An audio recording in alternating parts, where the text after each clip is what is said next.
Okay, hello everyone. Hi. And welcome to episode. Is this 14? I always forget. I thought we were on 13. It is 14. Oh. No, It is it's 14. Shit, It's I gotta 14. change. I gotta change my audio file Episode later 14 then. of the Yeah. File Films podcast. And I am Jules from the channel Burn Alone. Who else is here? I am the water lady from Avatar. And I'm Timmy, the real boy. The fashion. Oh, yeah. Whoa. Okay. What? Why'd you say that? Yeah. What makes you say that, Luka? Yeah. The Pinocchio stuff, like... Oh, okay. Only that. Nothing else. Yeah. I'm Timmy, the Morningwood from Tim Jong-un Productions. So yeah, that's me. It's a me, Mario. Mm-hmm. Chris Pratt? Yeah, I technically did a better voice than Chris Pratt. Nintendo should have cast me in the Mario movie.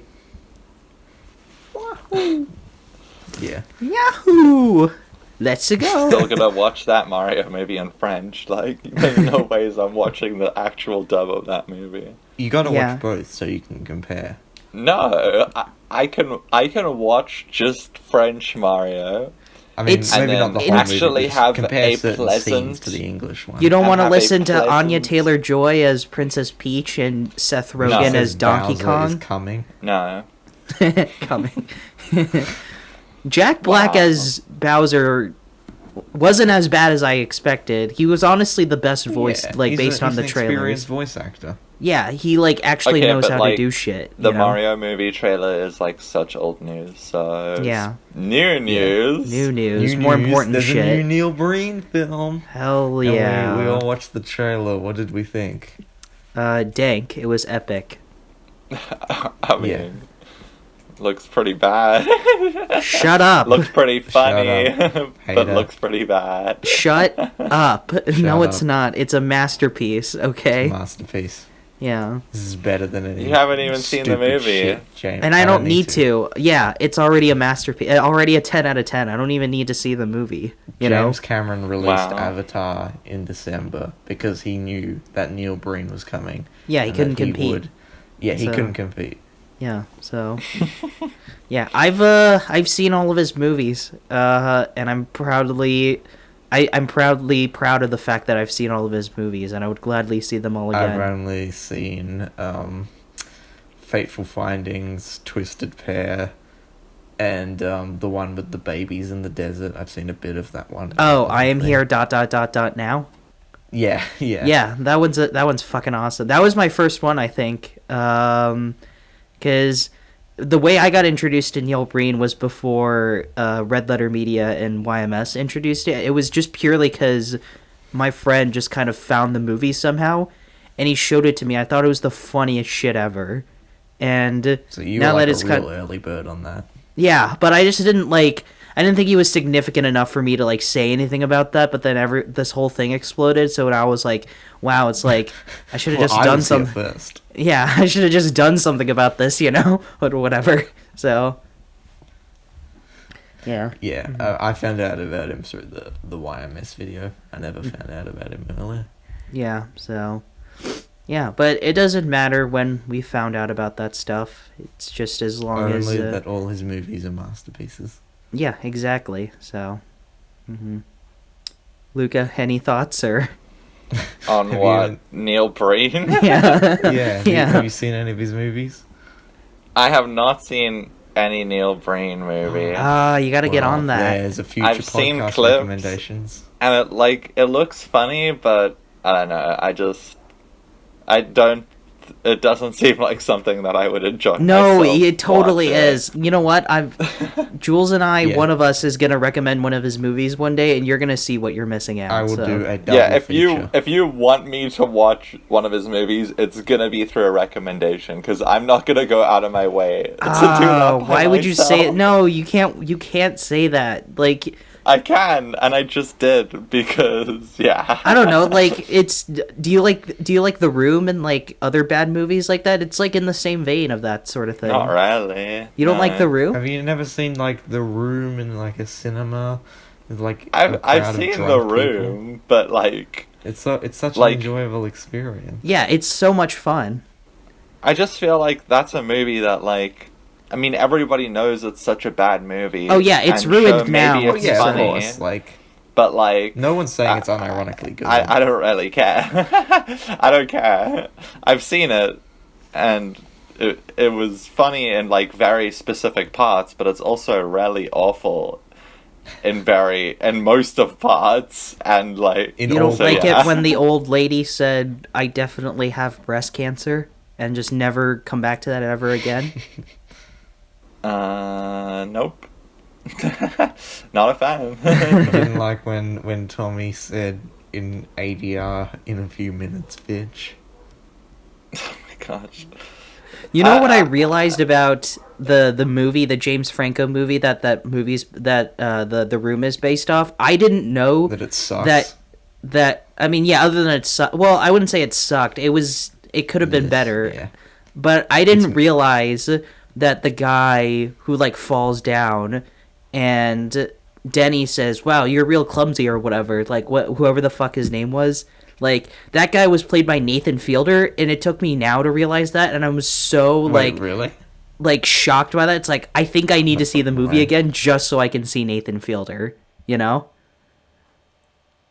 I'm serious, like Nathan Fielder's in the movie. It's the whole reason why like now I'm like really excited to see Marcel the Shell. Even though I didn't care originally, because apparently Nathan Fielder is in the film. It's like, well, fuck, like, now I have to watch the movie. Like, Jesus. No. He's in Marcel the Shell? Isn't he? It said on the Google cast thing, like, Nathan Fielder's in the movie, right? He probably does a voice for someone, yeah. Or it might be like one of Spike Jonze's roles where he just kind of shows up. Oh, okay, yeah. Oh no, it does seem like he is in the film. Which one? The Disaster Artist or Marcel the Shell? Both. Okay, yeah. Yeah, well, I'm seeing Marcel the Shell now. Everyone says it's apparently a fucking masterpiece or some shit. You know, so guess going in with high expectations, I guess, so.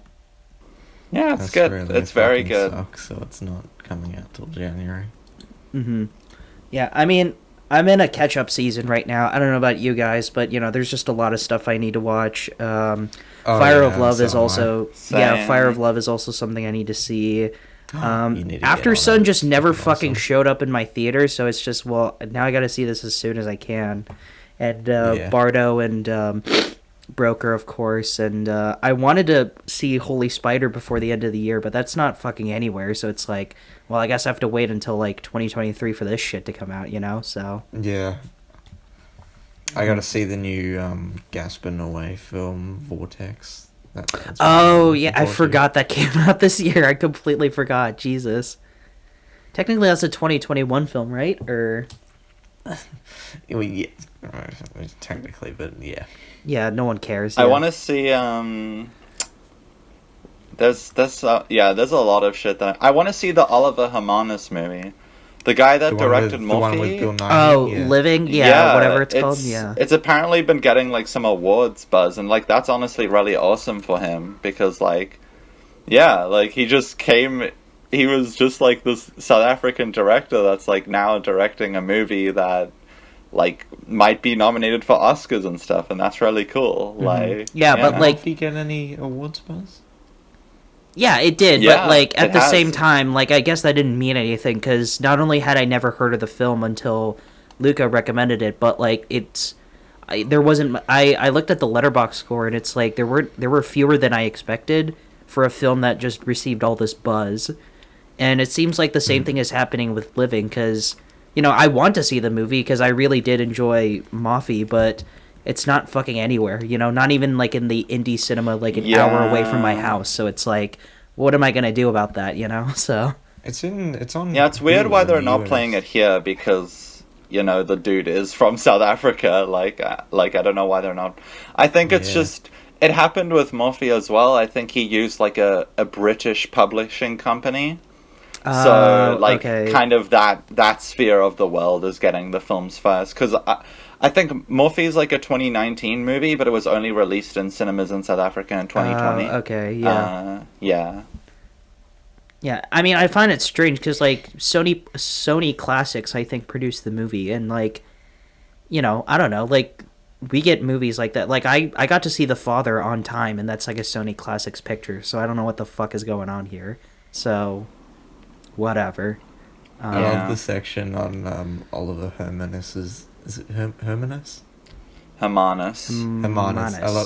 I love the section on his Wikipedia page for his personal life. It just says, Hermanus is gay, full stop. Full stop. That's the only thing that matters, I guess. Hermanus. Yeah. Mm-hmm. He is gay. Hell yeah. He lives here.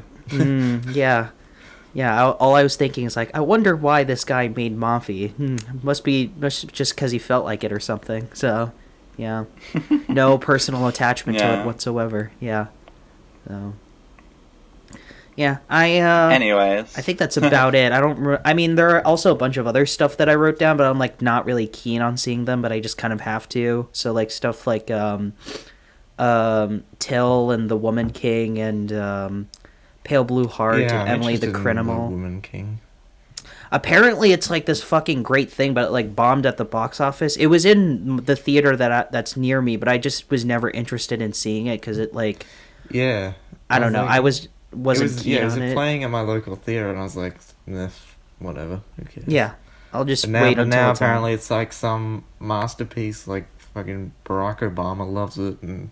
Well, I saw the like headlines where it's like, oh, the next Gladiator or some shit like that, and it's like fucking everything is like the next Gladiator if you really think it. Because like, remember when like Hereditary got like this similar buzz where it's like, oh, the next like Exorcist or some shit like that. I mean, I liked Hereditary, but it's like it's not the next fucking Exorcist. Like, let's get real about this, guys. Like, come on, Jesus, you know? So. Yeah, but I don't know. Maybe it's this masterpiece that I'm not aware of.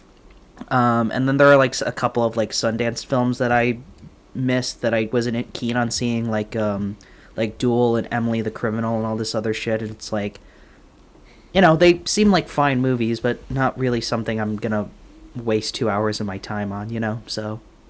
Yeah, depending on what gets nominated for the Oscars, I'll watch them. Like, yeah, I'll do like a Best Picture like watching thing.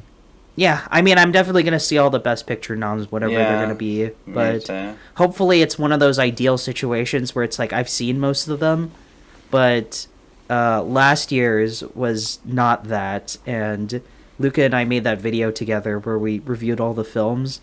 And honestly, most of them were just complete dog shit. It's like, I can't believe the Academy nominated this shit. So, well, that's the Academy for you. Yeah, it's like I had no... There was only like 2 films that I really liked from the last thingies, Best Picture nominations. Yeah, there were like 4 that I liked. Yeah. And I either was like didn't give a shit or hated like the rest of them. So like I would not have seen like stuff like Belfast or Coda if the Academy didn't nominate them. Like if they were not Best Picture noms, I would not give a shit. But I only saw it for those reasons. And I'm a worse person because of that. Yeah, so I know, like, most but at people, least this year they... Oh, sorry. You go ahead. Oh, okay, yeah. At least this year it looks like there's more, like, stuff that... More films that I really like seem to be taking, like, center stage and what's going to be nominated and stuff. Yeah. Mm-hmm. So, that's cool. If they nominate Elvis, though, I'm going to be so mad. They are going to nominate Elvis. Yeah, they absolutely are. Yeah, like there's no reason. Yeah. Yes. Yeah, absolutely. Yes. Like that movie screams Oscar bait. Like whether Baz Luhrmann like wants to pretend or not, that movie is just like made for the Oscars. So yeah, that's true.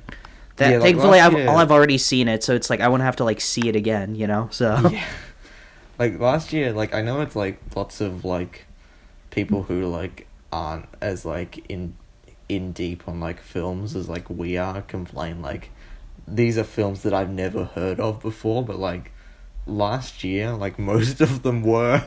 I was like, what the fuck are these? Coda? Like, Yeah, exactly. It's like if we people liked Coda though. if we film enthusiasts had never heard of these films, like how the fuck are like mainstream audiences like normies gonna like know what the fuck like Yeah, who I bet you $10 like I could before yeah the like Oscars. oh my god, I totally forgot about that movie. Jesus Christ, that one was awful. I could not sit through that one at all. Oh my god. Yeah. Yeah. Yeah, I mean Yeah, I this. didn't even bother I mean to this watch it. year's they've, you know, I mean I would say this year was like a much better year for movies than last year. Oh So yeah, like, it's been a great year for films. yeah, I know they're gonna nominate better stuff. Everyone has been telling Yeah. me that like Everything Everywhere All at Once might have a shot at Best Picture, but I don't think so. Like that movie's too weird for like. No, I The think old it white will. voters. I think it will definitely get nominated. It's like, gonna get nominated for some things, at least. People I think really even the connected Academy with could it. appreciate Michelle It's Yeoh's like the performance. most appreciated film of this year. Everyone loved it. Like, Oh, yeah. so do you think it's gonna be like this year's Parasite or something like that? Or... Yeah, Yeah, definitely. It's gonna be like Something this year's like that. Parasite or Titanic or something. Okay. I mean, I Lord of the believe you Rings. guys. It's just I'm so cynical and so like upset with the Oscars. It's like I think so less of them. Like they put that like I don't even think this will happen. But I don't know. Like I didn't think that would happen for Parasite, and then it just wins fucking everything. So which I'm very thankful for. So I Yeah. saw a thread on Twitter of Marvel fans thinking that Elizabeth Olsen is going to be nominated for Best Actress. For her Why? performance in Multiverse of Madness. these And I was people just are thinking, fucking like, delusional. Yeah. yeah, I was just thinking like, oh, you poor souls, you don't know how the That's Oscars so work. funny. Fucking What the Avatar has hell? more of a chance of getting a Best Picture nom than like something like that. Like Jesus. Yeah. Yeah. Do you guys Yeah, think? Avatar also has a pretty good shot, I'd say. In Best Picture, yeah, The definitely. Academy I can really likes imagine- James Cameron, I think. I mean, I feel like Yeah. Avatar has more of a chance of getting Best Picture nom than Top Gun, which everyone claims is Top like Gun gonna also happen. probably has a big chance. I don't Top think it's Gun- gonna happen. Not that. I could see Avatar purely because like Avatar was nominated for a bunch of Oscars, including Best Picture. So it's like, oh, the sequel to this movie be nominated for Best Picture. Fuck it, let's just nominate it again. Because that's what Do you happened guys with The think Godfather Banshees Part of 2. Inisherin has a good chance? Sorry, what? Yes, Banshees the definitely. Banshees Oh, of Inisherin. Banshees Inisherin. definitely, most definitely. Yeah. Yeah. I can imagine just like a handful of like solid locks, you know, like Banshees. Yeah. I can imagine The Whale getting a nomination. I know that's pretty mixed, but like Nah. no one will shut the fuck up about Brendan Fraser. So it's like, and his Oscar win Yeah. is pretty much landslide, like locked. Like, let's be real about this. I haven't even No. seen the movie, and it's I don't basically think so. landslide. You don't think I don't so? think so. They Okay. might vote. I think Austin Colin Butler for Farrell Elvis. Wait. might actually like come in clutch and get it. Honestly, like I mean, I hope so, because like I love Colin Farrell's performance in Banshees. He was probably the best performance in the entire year. You know, like.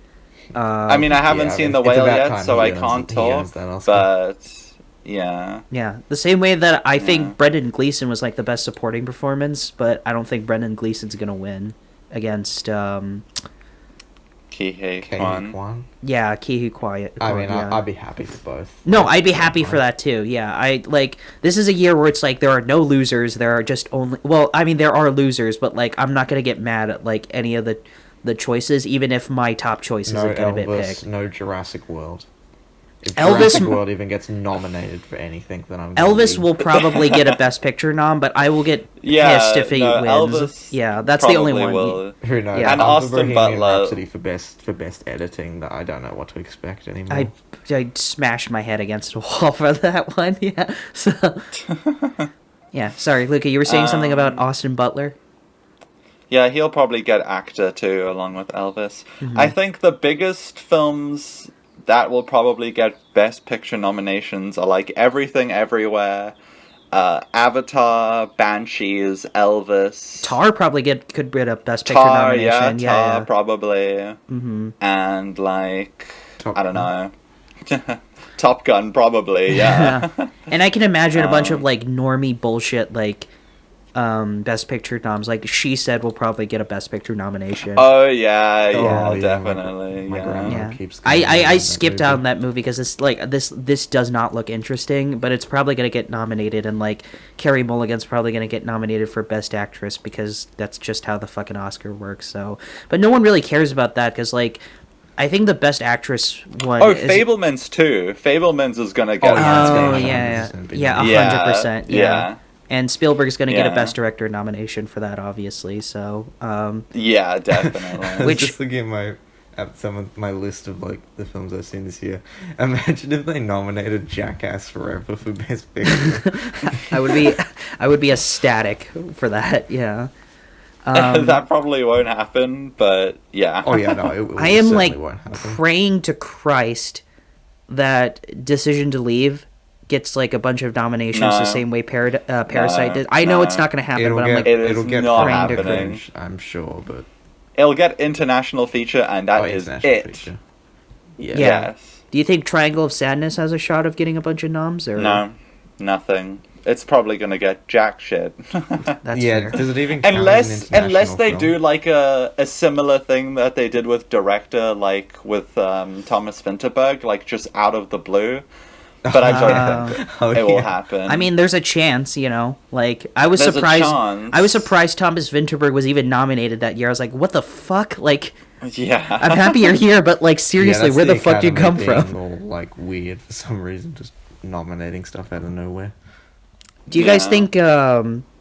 I mean, RRR isn't gonna get like Best Picture nom or anything, but like it'll probably get international feature. Now that I think about it. Oh yeah, I'm sure no, it'll get nominated. India didn't submit RR, so it's What? not gonna Oh, get really? nominated. Are you serious? Why? Yeah. Oh, that's stupid. They would've 100% won they the goofed. nomination. They goofed up. They Them didn't dumb submit it. fucks. Jesus. Yeah. it's like that was the movie, like that was the foreign That was movie the of most, the like, year, success- and then yeah, that and was then the India was successful just like, international film this year. actually, nah. Let's nominate Yeah, some other bullshit. literally. Like, what the fuck? You dumb. Yeah, I don't. It was so silly because like they Dumbasses, would have yeah. easily got that. Yeah, So, I think it could maybe sneak into director or something, but I don't know. that's not. Yeah. I don't see that happening. Yeah. So. Do you guys see Nope getting any nominations? I can't. No, Nah. I can't imagine that. Yeah. Nope. Yeah, because they didn't Is they- even shortlist it for best sound. What? They did. Yeah. They did. They That's.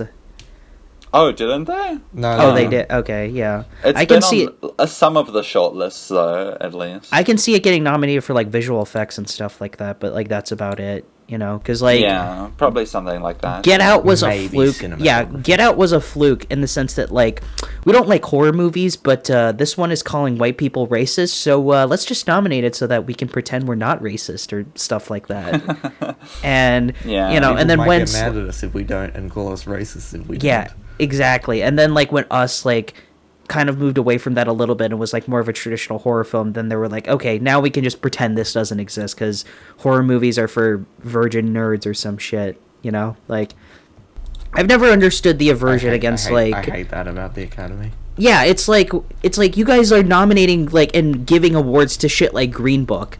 Like, but like fucking Nope doesn't get like a nomination. Like, you fucking dumb hacks. Like, Jesus. It's like, it's why like even though Hereditary like should have at least gotten cinematography.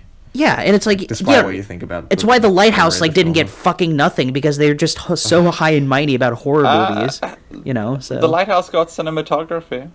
oh yeah, Yeah, I but guess that's it. so. It got nominated. Yeah, but it at didn't least. win. Yeah, so Yeah, no, of course not. yeah. The Academy must just have something against Robert Eggers because, like, I can't imagine like The Northman getting any nominations the Northman whatsoever. will get No, jack not at shit. all. Yeah. So Yeah.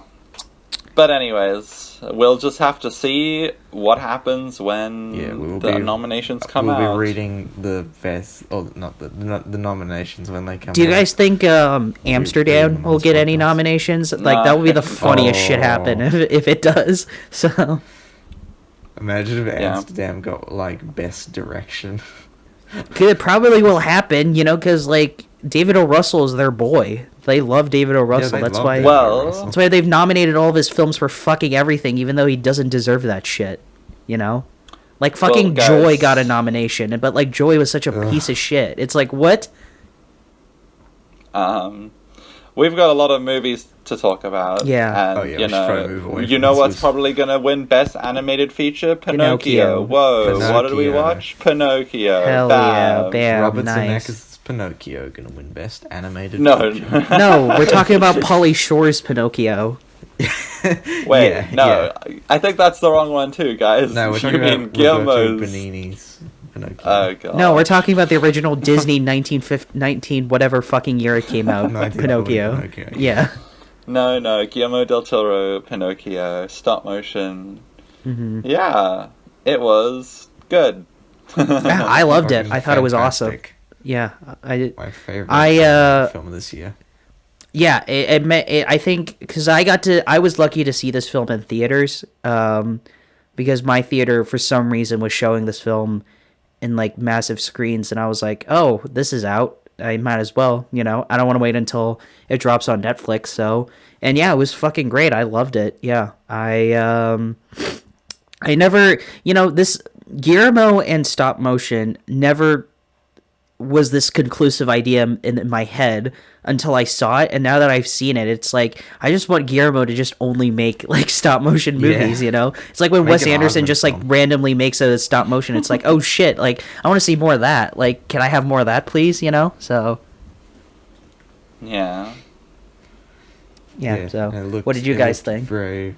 Looked very visually stunning as Mm-hmm. opposed to another Pinocchio film, and the character designs were great. I thought the voice acting was great, especially by the child actor. Especially. I thought all the He voice really- acting was awesome. David Bradley Yes. and Ron Slade Perlman Quinn, probably Tilda gave my Swinton, favorite performances. Yeah. Hmm. Christoph Waltz. Oh yeah, I forgot. He was the bad guy, the circus band. Yeah. Kate Blanchett. Kate Blanchett. Oh yeah, she was the monkey. Yeah, a was lot the of like monkey. star-studded cast, and it's like I didn't realize. So, yeah, what did you guys think about Pine Oak Yo? Yeah. Awesome. Make more stop motion, Guillermo. Mm-hmm. Yeah, I thought it was really good. I did have some problems with it because it did feel like it was weird in the sense where it was definitely trying to be a more dark and adult version of the story, but it also did feel very kiddie and childish at points. Yeah, it was in a way trying to that go for both. distracted me. And I would say like Um, probably the worst sections of the entire movie was when they broke into like song and dance. Those were just Yes, kind of definitely. like. I mean, Yeah. I don't know. I The like songs one were where he's fine. Like, everything. I like the one where he was like, "Everything is new to me." yeah, like I thought that one was probably the most egregious one. But some of them I are didn't like know.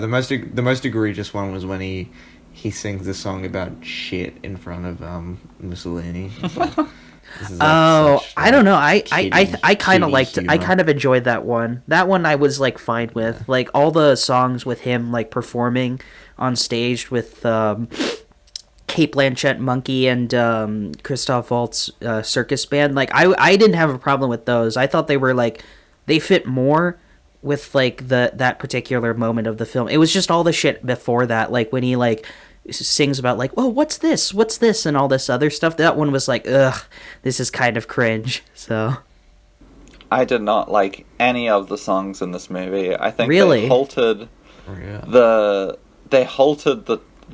tone so much for me, and they just felt so childish and like immature to what the story was trying to go for. Mm-hmm. Like I still really like the movie if I just block out the songs from my head. But like, yeah, it was just like I don't know, because it was like kind of a musical, but also kind of not really. And you couldn't pick can't one. have like imagery of Pinocchio like burning on a cross. And that then was also, weird. And then was also like hee, I'm a little kitty kid, woo woo woo woo, singing songs I and found stuff that, like that. hilarious. Like- Like Christoph Waltz like just scrummaged through this like wreckage of like rubble to find Pinocchio because he wanted revenge. But rather than just like hacking him into pieces, he went through all this like deliberate course to like tie him to a cross and then just like burn him on the cross. And I'm like, what the fuck? Jesus imagery. and like all that imagery was like really cool, and I very I striking. Cool, so weirdly there, but yeah, it was like really striking, and I loved like the themes of like religion and like mortality and stuff like that, but blended together with like the musical kiddiness of the film and the musical, it just didn't work for me. It was kind of a tonal clash. But the rest of the film was really great, and yeah, the animation was amazing, and yeah, I really appreciated that they chose to tell the timeless story of Pinocchio in a art form that will forever feel timeless in itself, because yeah, stop motion is definitely a thing that will not age, will always look fantastic no matter what. Yeah, and stop motion is like 2D animation. It's like no matter how old it is, it's like it's gonna look fucking awesome. So yeah, exactly. But also taking an interesting turn with the story, with like what they do with it and how they set it, or what time they set it in. Exactly. Yeah, I do want to kind of want to push back on what you said, Luka, about how like the kiddie shit is like. I kind of disagree with that. I mean, I agree, like, some of the musical sections were just complete cringe, but, like, I thought some of the kiddie stuff actually complemented, like, the more mature stuff very, very well, because what I really, really loved about this film was just, like, how different it is compared to, like, every other fucking Pinocchio movie that's been out, like, recently.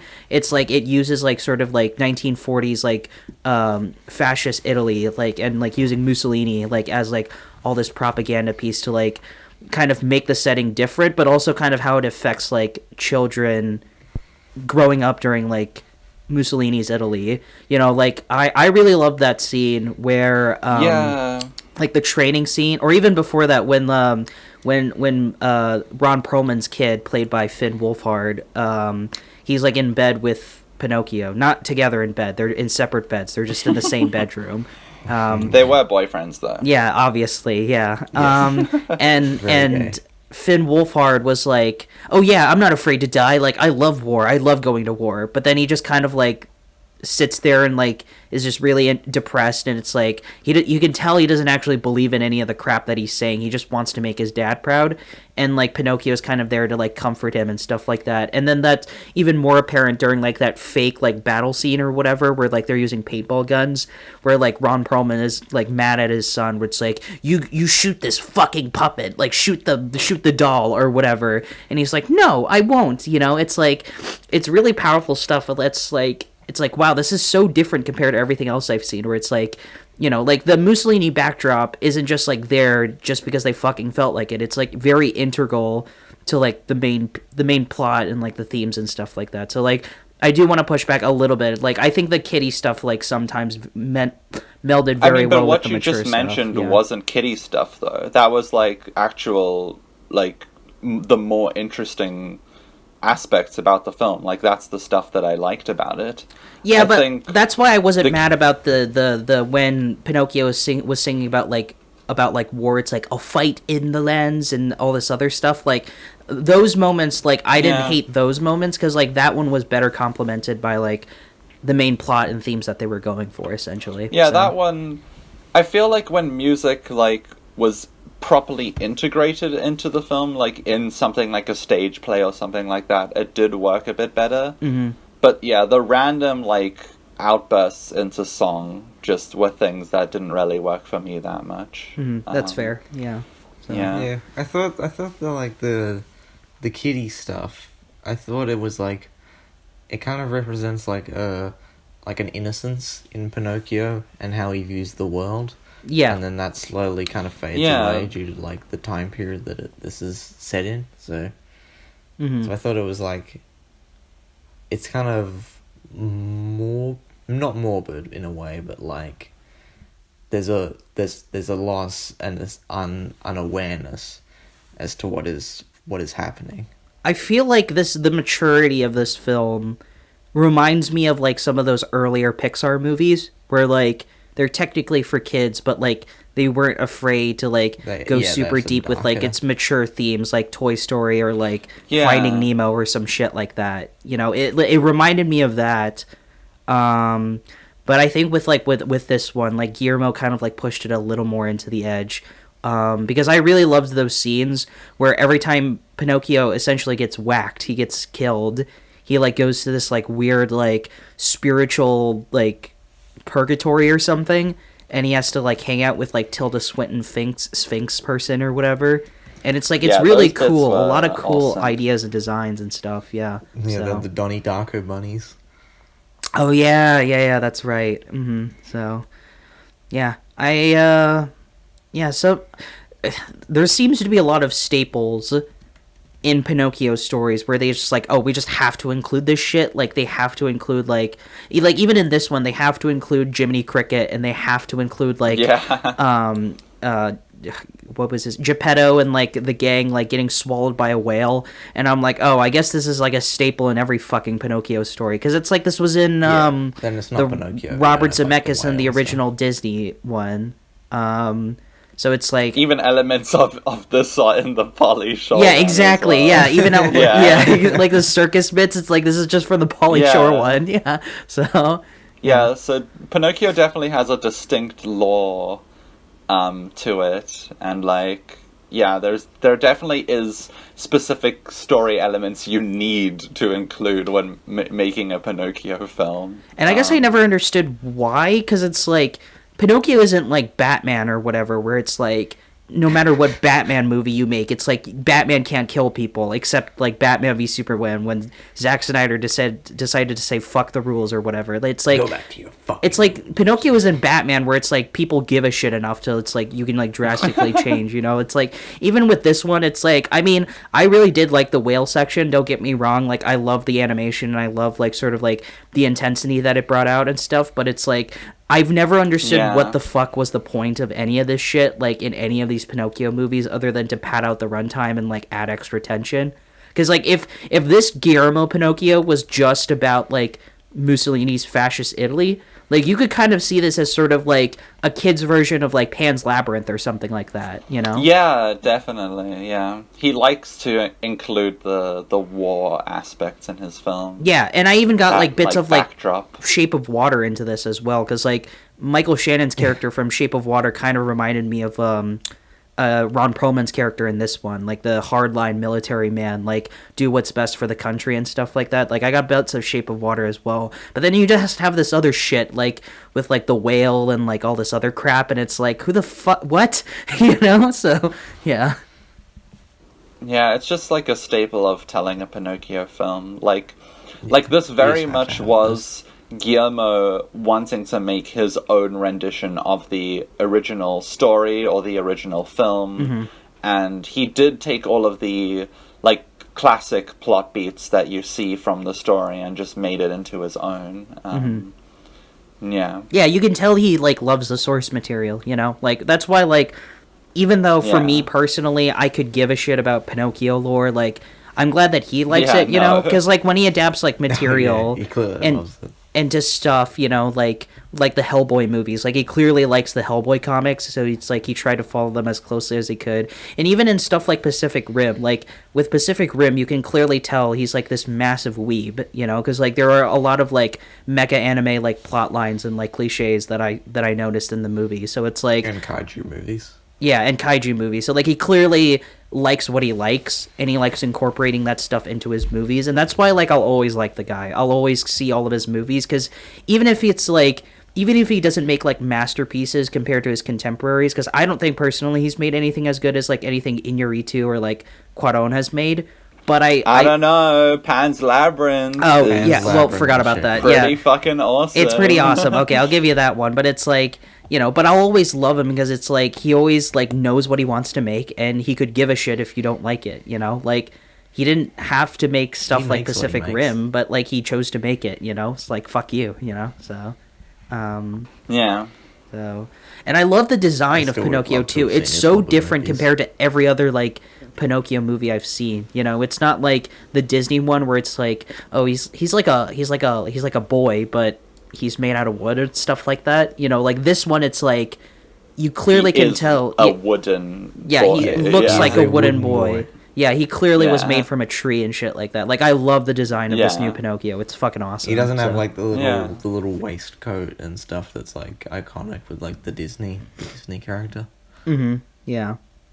So, not like the Robert Zemeckis Pinocchio Yeah. movie. Yeah. So. Yeah, like but- Pauly Shore. Mm-hmm. Yeah, nice production design and animation in that department. Like, what I really liked about the film was that they kind of gave each character a little bit of backstory, well, each of the central characters. Because, like, in the original, unless I'm, like, remembering wrong, or I just didn't pay that much attention, but, like, Jiminy Cricket, Geppetto, Pinocchio, the fairy, they all just pull up out of nowhere, and they just suddenly start doing shit. And the original's is a really good film. But it's just... But in this film, there's, like, motivations Yeah. and, like sparks of where the characters come from, like Geppetto has a really nice backstory, and I honestly really liked Sebastian Cricket in this film. I think he was the best character, honestly. He surprisingly didn't annoy the shit out of me, because I can imagine, like, I in the will hands say, of a though- different director or writer, this would be the most annoying fucking character in the world. But he made it work Yeah. somehow. Gordon-Levitt. Yeah. Oh my I will god, say, though, Christ. a lot of the film's comedy did revolve around this poor cricket getting hurt. Getting squashed. Yeah. Yeah, which was a bit much. Like, every, like, second scene, like, fucking Sebastian J. Cricket got, like, wrecked or, like, stomped on or something. It's like, shame, just leave this poor cricket alone, guys. What the fuck did slapstick. this cricket I do to think you? they did Yeah. rely on that a bit too much. But yeah, no, I loved his narration, and it made sense because he was a little writer, and it all came together in the end, which I really loved the ending, honestly. Oh yeah, I the think it ending is was fucking awesome. The Like ending the is very great. special. I loved that transition where it's like as Pinocchio is walking, like his friends start like disappearing and like the tombstones start appearing like in place. So Yeah. that was fucking awesome. I loved that so much. It was like it perfectly sums everything up, because when Pinocchio uses his wish, or was it Jiminy Cricket? I forgot who. Jiminy. But, yeah, it was when Jiminy like Sebastian. yeah, when Jiminy made the wish or whatever. Oh yeah, I forgot because Pinocchio was dead. But like Jiminy Yeah. uses the wish to bring back Pinocchio. It's like, I want Pinocchio to be a real boy. And then, you know, they hug and stuff like that. But you know, like, this is a very like short-term thing, because in the long term, you know, Geppetto is gonna kick the bucket because he's old, and then so is Jiminy Cricket, because insects don't have long lifespans, and then the monkeys also like kick the bucket too. And Yeah, it's sorry, you quite can somber. see, yeah, and you can see the sadness in his eyes, but I think like the ending is very much like a very striking contrast from the beginning, because in the beginning, when Geppetto's like little boy gets murked, and from like the World War I sequences or whatever, like he Yeah. never got over that, and which is why, like, you know, he went from this like sweet old man to like this drunken crazy loon who's like constantly Yeah. drinking near his like son's grave. But with Pinocchio, it's like, yeah, he's like upset about it, he's sad, but like he also knows there's nothing he can do about it. He has to like move on and stuff like that. It's a very And there's a striking real growth difference. of like maturity. Yeah, it's very mature. Like, the movie doesn't treat its audience like they're fucking stupid. It's not like the Robert Yeah. Zemeckis Pinocchio, where it's like, oh, fun time, Pleasure and like, Island. yeah, it's like, this one is like, yeah, I'm not dumb. Like, I get what's going on, and I'm like, I really love how like mature the film is, even though it's technically for kids. So, yeah. And the fact that you can Yeah. just see like all the expression in his face is just so amazing. Like, even though he's quite like even though he is, well, a puppet, he's quite sort of like spindly, and he doesn't have much in terms of like a body or a face. So Yeah, and a big it looks great. And it's also helped by like such a really pretty, surprisingly great child performance. Like, normally I cringe at like child Yeah. performances, but this one was pretty good. Yeah.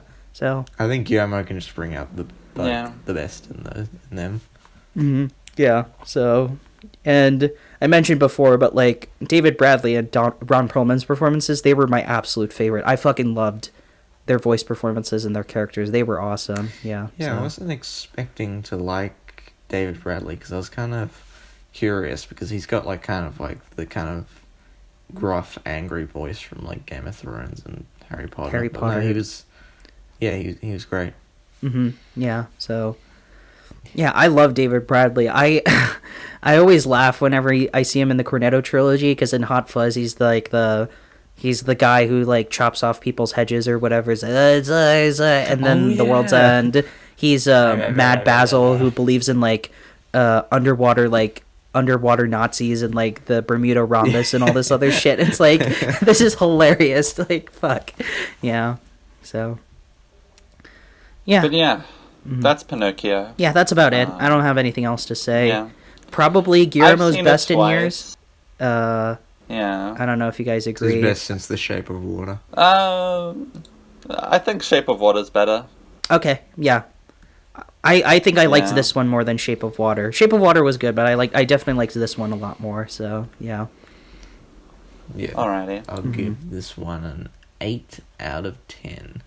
Would Same love here. To rewatch it at some point. 8 out of 10. Yeah, and I definitely want to rewatch it as well. So yeah, Yeah, make more stop Yeah. motion, Guillermo.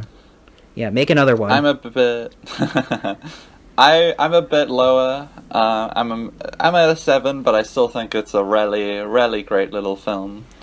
I've seen it twice, and I think I don't need to see it Twice? again to gain the experience of this film. But yeah, it's a really solid little film, and yeah. Yeah, if this is proof that like more creative directors need to do stop motion, because once Yeah.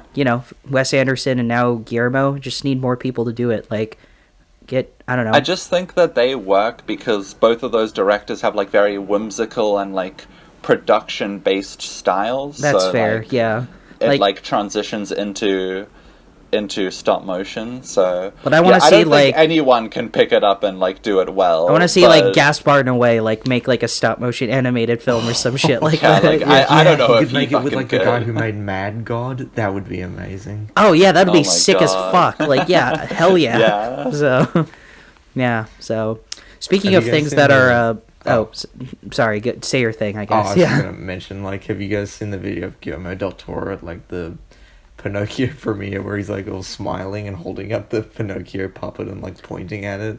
Yeah, It's yeah, such a yeah. cute- such a cute video. Yeah, that's why I love Guillermo. It's like he's such a goof. Yeah. I love his personality, and so I love all his movies. Yeah, so yeah, he's clearly a nerd that like loves what he loves and wants to make movies purely because he loves the thing that he loves. So like I remember he's obviously super into anime. When he did that like Google Wire interview, he's like, "Oh, have you Oh, seen I saw Chainsaw it. Yeah, I Man? saw I have that not seen earlier Chainsaw today. Man, but I can't wait. I'm so excited." And it's like based as fuck. Like Jesus. Yeah. Bless so you, Guillermo. speaking of things that are, I guess, based. Our base. Yeah. We saw Avatar. Super Save wet the time. whales. Yeah, super moist time. I made my video about Avatar and Avatar 2 already, so I guess you guys You're might wrong. have a brief idea. Yeah, I'm wrong. Yeah. So you guys might have a brief idea of how I feel, but I'm very curious I to haven't hear. watched the video yet. Oh, okay. So, Get on it. but this movie is mixed. It is really mixed Yeah. because there's parts of it that I love. There's parts of it that I strongly don't love. Yeah. And most of it is just a very solid, entertaining experience. Mm-hmm. So, yeah. Yeah. Avatar. Avatar. Like, yeah, Yeah. what else do you expect? Yeah, it's more blue people, except this time they're Yeah. wet instead of It's more blue. Yeah. It is even more blue. even this bluer. time. Yeah. Yeah. Yeah. Jules, what did you think?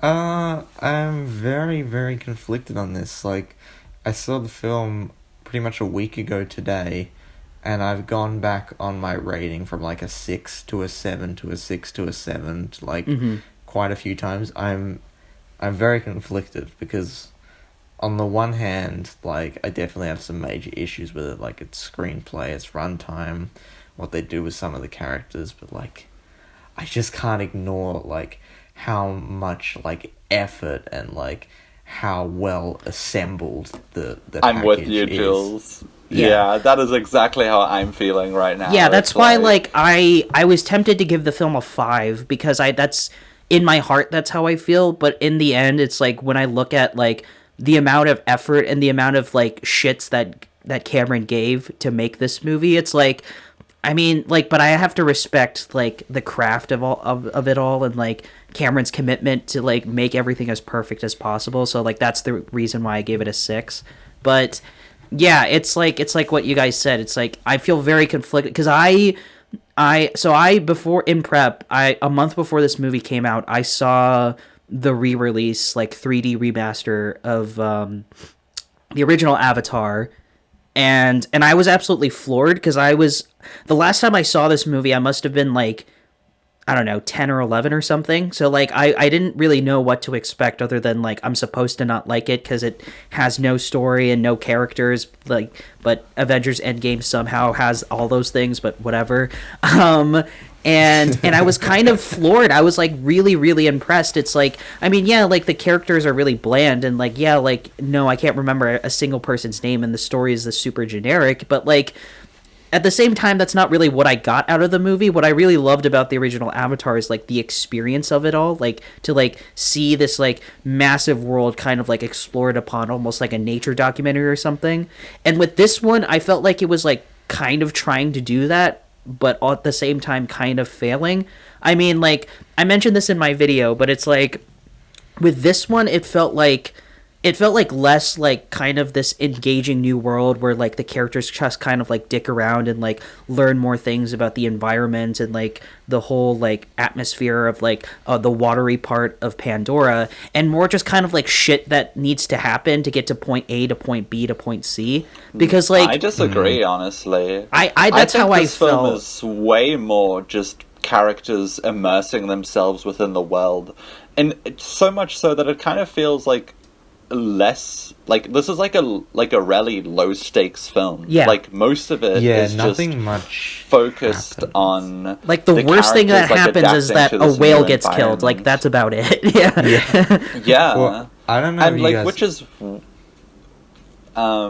do you want to go, Jules? Whatever you go first. Yeah, well, I don't know if you guys know, but since there's 5 movies, apparently what James Cameron's done is like he's assembled basically a writer's room. So like one writer is gonna do like each film. So I think what's gonna happen is that they're gonna be like all gonna be very different in terms of scale. And I think this is just like the first one. Yeah, that's how it felt. It's like because, and I think that was my main issue as well. It's like Avatar felt like one complete movie, but this one just felt like part 1 of like a 5-part super mega long like miniseries and stuff like that. Not that there's anything wrong with that, but I just it's just like a movie kind of needs to do more than just set things up.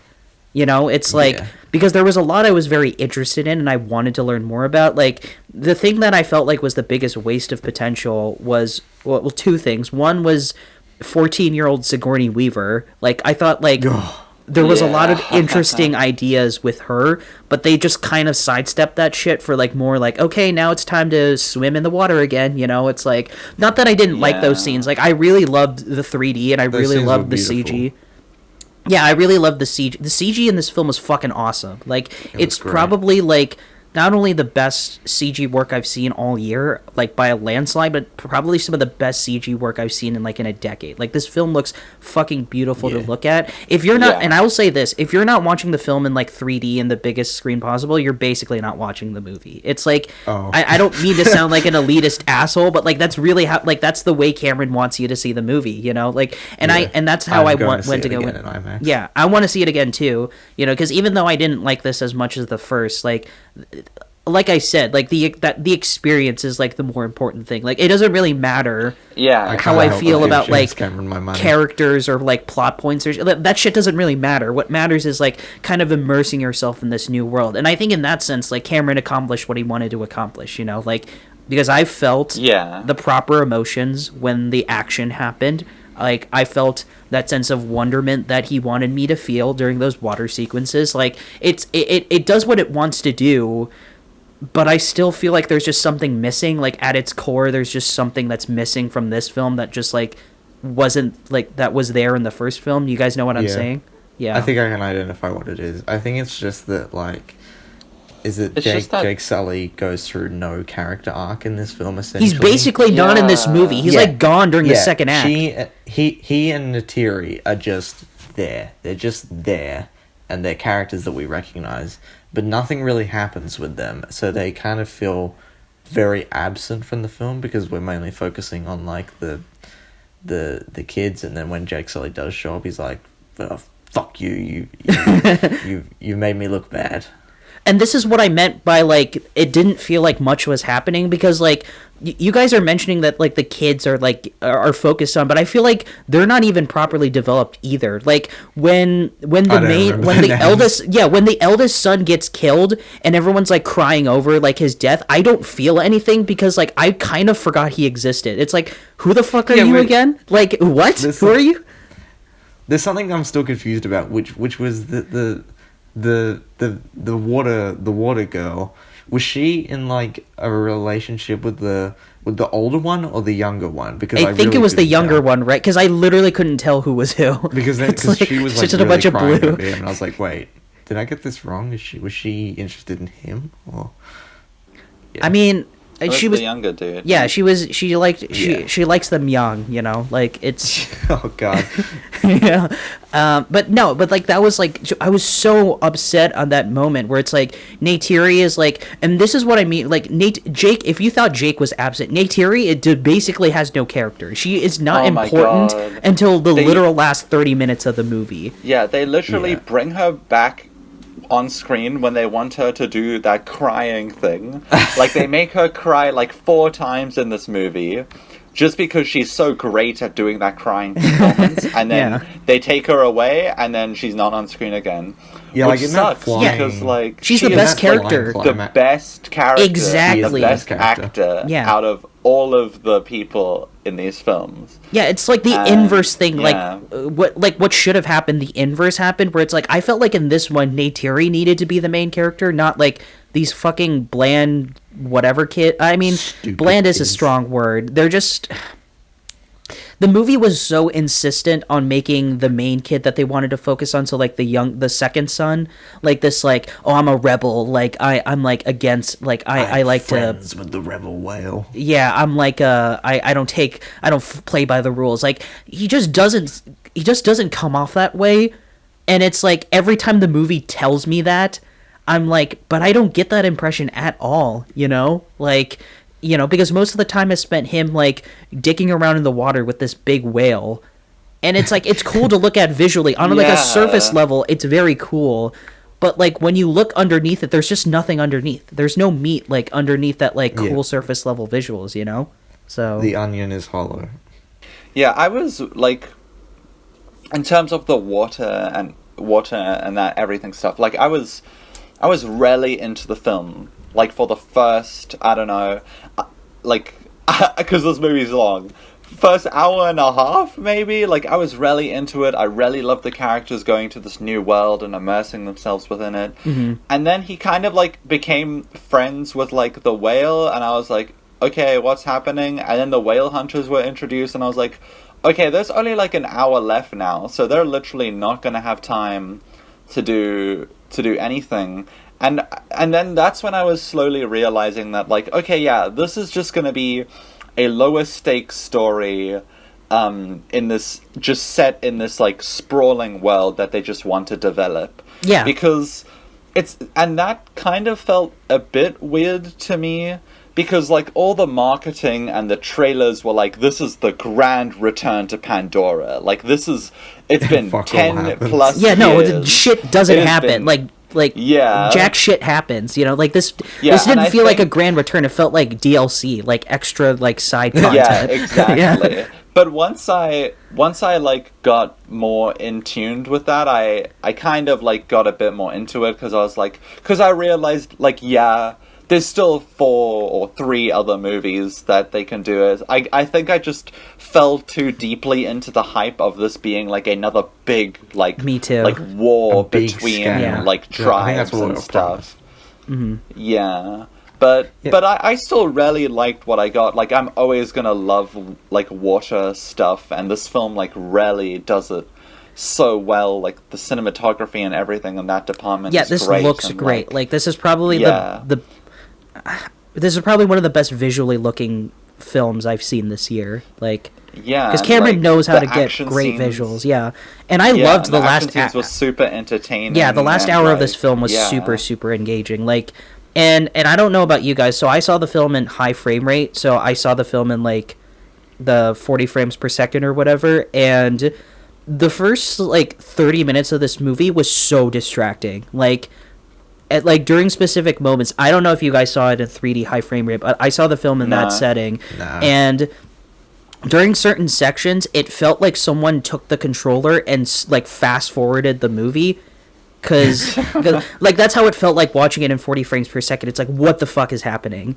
And over time I got used to it, and by the end of the film I ended up loving that high frame rate because it enhanced the action scenes. So like those scenes where like the fucking like water spear like dolphin riders are like leading the charge against like the massive ship, and then like that scene where Neytiri and the gang like invade the ship to like kill Miles Quaritch and his like blue-faced alien people and stuff like that. It's like the high frame rate like enhanced a lot of those action scenes, and definitely during a lot of the water scenes as well. And it's why I want to see the movie again, because I want to be like, okay, like where does the high frame rate end? Where does it start? All that stuff, you know. It's like it's really cool to look at. I wanted to. Sorry, I didn't mean to. I want to go back to this one point that you mentioned, like they just like introduced like the whales and like all this other shit like in like the last like hour. This is one of the things I was so upset about, because it's like all this whale shit is like in concept really cool, but it's again I feel nothing, you know, like when the Australian people with Jermaine Clement and all these other guys are like spearing the shit out of this whale, and then like Kate Winslet's like Na'vi is like crying over her death.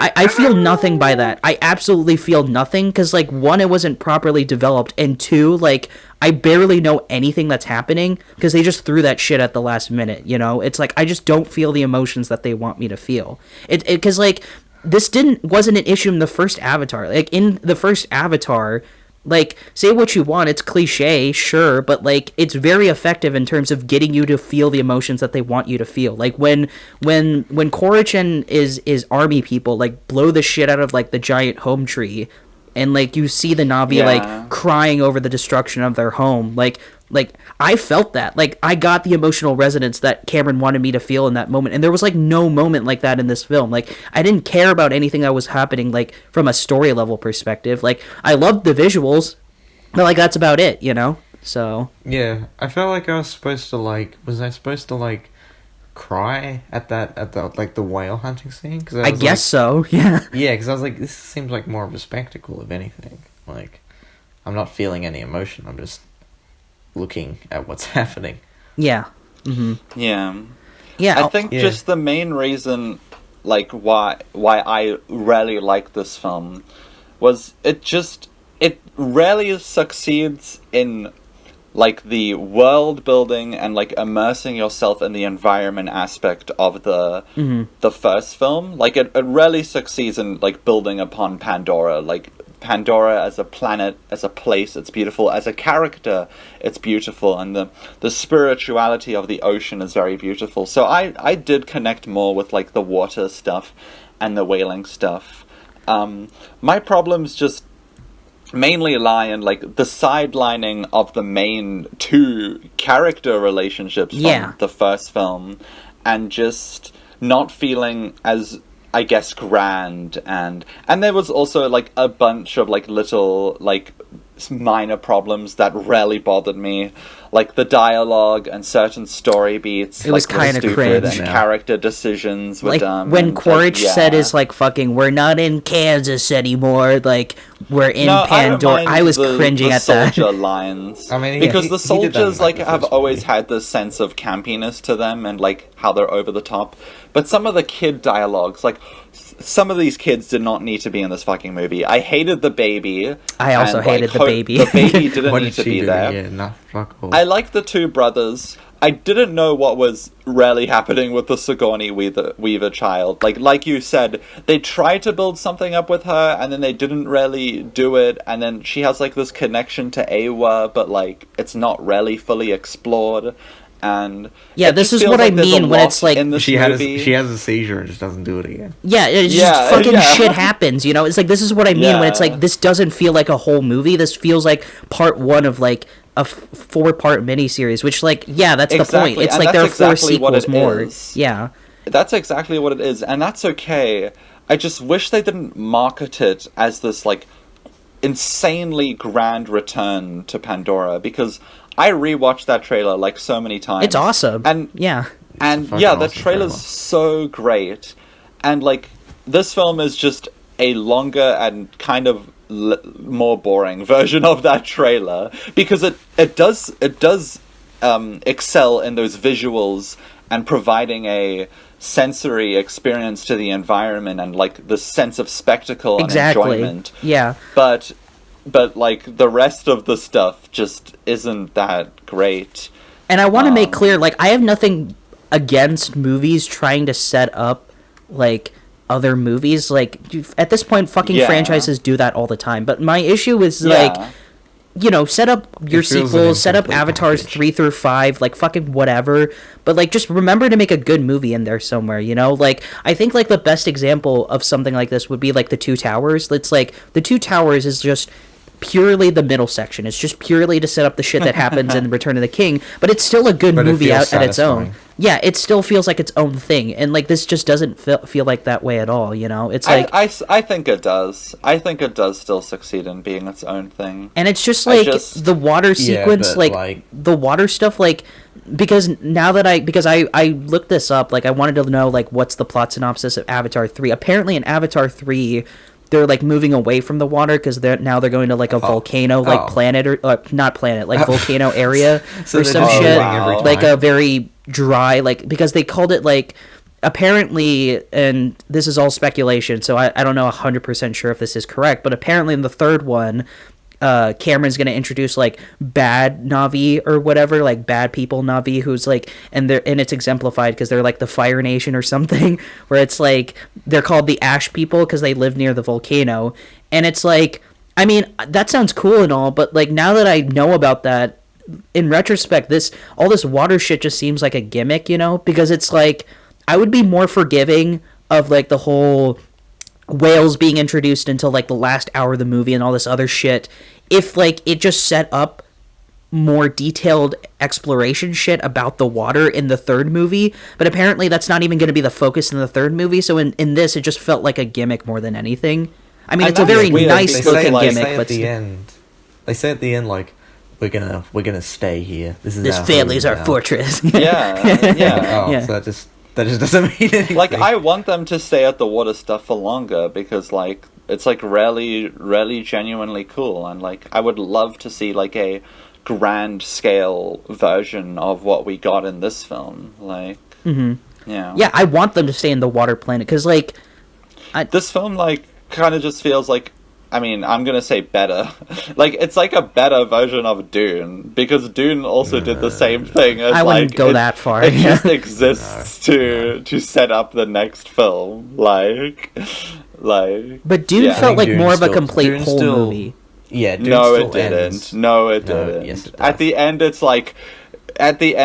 This is only the beginning. How are you going to say that's a complete movie with that? I think the package that comes with it.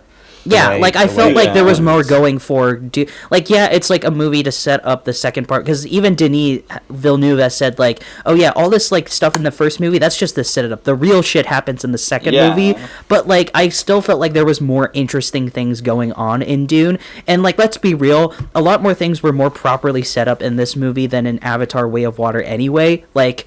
You know, like, the characters were more interesting. But, like, I'm gonna like the interesting water visuals more than just sand. So maybe that's just me. I know it's just me. I'm, like, one of the only people that doesn't really like Dune. So, I don't feel very strongly about any geographic area. I'm just gonna make that clear. Yeah. I mean. Yeah. Oh, sorry, Jules. Go ahead. Yeah. Yeah, I was gonna say, like, I think the biggest problem for me was just, and I don't know if this is going to be solved on like a second watch, which is why I'm excited to see it again, was just the pacing, because like when I was seeing it, it felt like it felt slow and fast at the same time. Like lots and lots of water shit, but then they got to the scene on like the boat, and then I slowly started realizing like, wait, holy shit, this is like the climax. I thought this is like the halfway point. Yeah. Where like the action's gonna start ramping up. Yeah, and that like goes back into what I was saying. Like this film, it was marketed as being a grand spectacle return to Pandora, and in reality it's just a low stakes little addition to Pandora. Yeah, like, and that's really okay. Happens? Like I just hope that the new films just absolutely go ham, or I just hope that there's something big. Yeah, like, something I want big. 3 start, through like, 5 ramping up in terms of like scale. Yeah, because I want 3 through 5 to be like super ambitious and out there, because like at this point Cameron and his team can really afford that, you know, because like this one kind of felt like in the same vein as something like The Force Awakens or like Top Gun Maverick or some shit, where it's like The Force it's Awakens kind is of a great comparison. Yeah, it's kind of like a soft reboot, because there were a lot of moments where I was like, this is just the first Avatar again, you know, like that scene where straight up the framing on like the train raid, that's the exact same framing and like moments as some of like the final battle sequence from the first one. Oh yeah, exactly. Yeah, and like that scene where Jake Jr. like is like escaping like the giant shark thing, like, and he's like evading it. It's like, this is just like the jaguar scene from like the first Avatar. That went on for way too long. Yeah, it went way too long as well. And then like, yeah, just like the way that the film ends, it's like they're clearly trying to do the same thing that they did with the ending of the first Avatar, where it's like they like zoom in on like Jake's face and then like it opens or whatever. Definitely. It does that exact same thing totally again. Intentional, though. Yeah, that was intentional. I know, but it's like it just doesn't feel the same. Like in the first one, it like it was like, oh, this is epic, you know, like this is gonna set up like a massive universe, like a whole new world or something. And this one, it's just like, yeah, you know, first Avatar did it. Let's just do it again. This one, it's just because there's just so many characters. Like when you end up at Jake again, it's like it's kind of weird because like Jake wasn't even like the main character in this film. At best, he was like a minor side character. That died. Like there's like it's supposed to be like such an emotional moment when the older brother dies, but he was like the least developed like sibling out of all the siblings. I still don't know what his character is, other than like he's the perfect soldier, because they repeat that like 3 times in the movie, and it's like, but I don't know what that means, you know?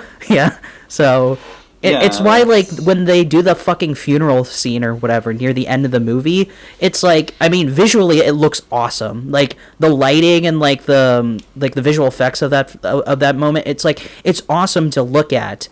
But again, this character was barely developed. I don't know a single fucking thing about him, and then Cameron expects me to give a shit. Yeah, exactly. You know, it's like he was just kind of like, I'm the cool older brother. Yeah, when they do like the flashback scenes where they're like, "Look, Dad, I caught a fish or whatever." It's like, what the fuck do you want me to feel here? Like, I don't feel anything. You know? Yeah. So, damn it.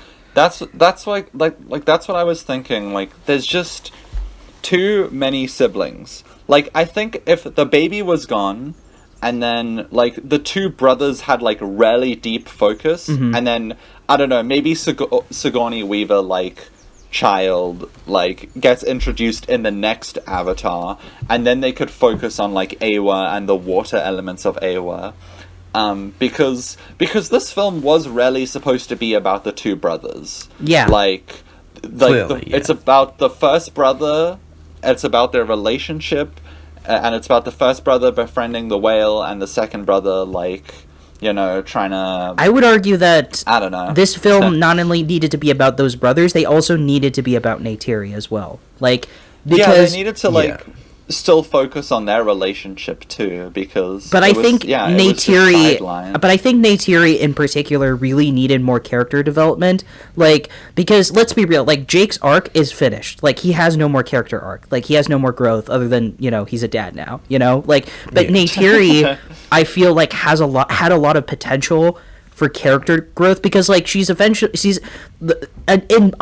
premise, like what she kind of goes through is really interesting, because it's like all her life she like grew up in this forest area, and like she's kind of forced to leave, because like if she doesn't leave, then like not only is she putting her family in danger, but she's putting her people in danger. And then like it's and this is my issue, it's like when they say that they don't know how to survive in the water, and they need to like adapt to a new kind of environment and need to do new shit, it doesn't mean anything to me when they can just instantly learn all this cool shit in like 20 minutes. Like, it's just so stupid.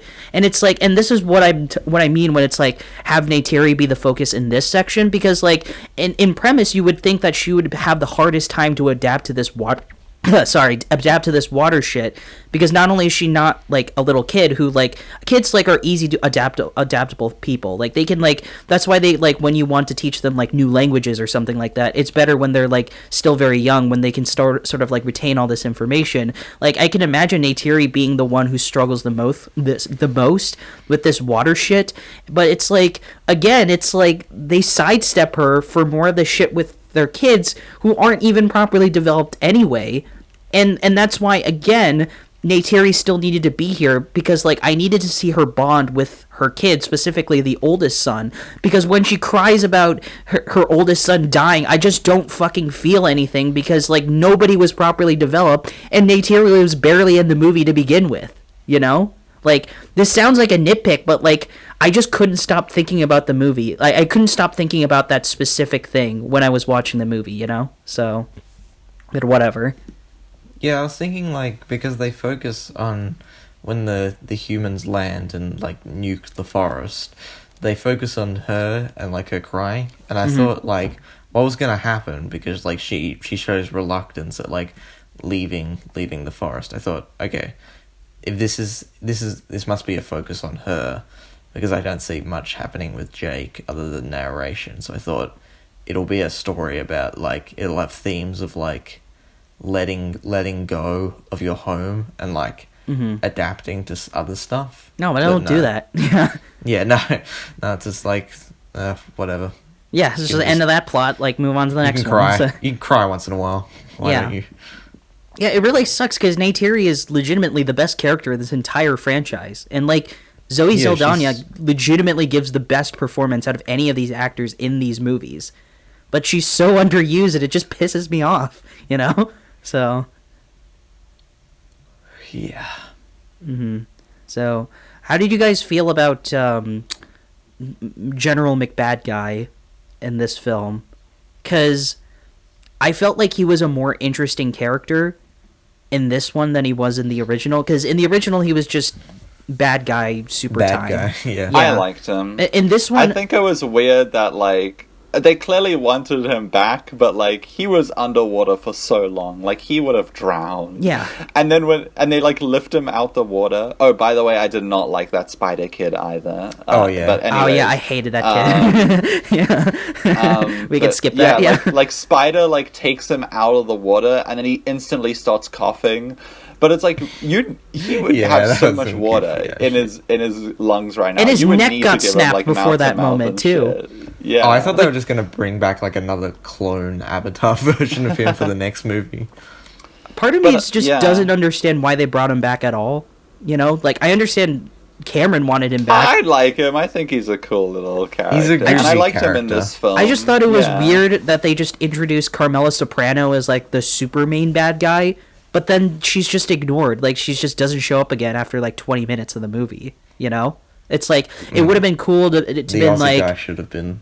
Yeah, like if like Carmela Soprano was like, I don't know, the sister or wife or something of like Miles Quaritch, and like she's driven by revenge to like kill Jake Sully or whatever, and like she was chasing after him instead of Quaritch. I mean, like I liked his character for the most part, and I thought he was a more interesting character in this one than he was in the original, because I guess I kind of see what they wanted to do with him and Spider.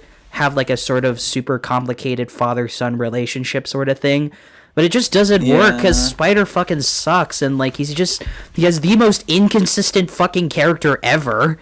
And it's like, you know, like he he clearly is pro Navi. He clearly is on Team Jake, but he gives Quaritch all these perks and all these like abilities to catch Jake and his family.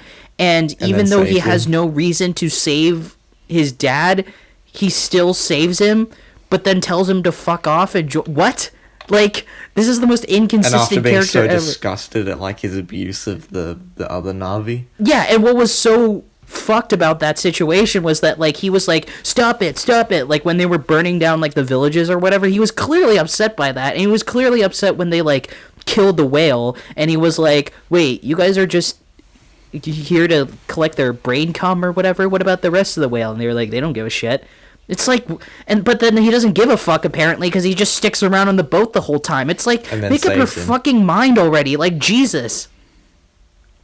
Whatever. Yeah, to get maybe Timmy, just to theorize and maybe get slightly conspiratorial here. Okay. Maybe the reason that Stephen Lang character was brought back was because, like, I suppose 20th Century Fox owned it at the time, was like, okay, if you do these Avatar sequels, James, you have to bring this character back because he's like really goofy and he has like that strong American accent, and he's so then we can release the film in China and it'll do really well. 'Cause then we won't have to cut stuff out.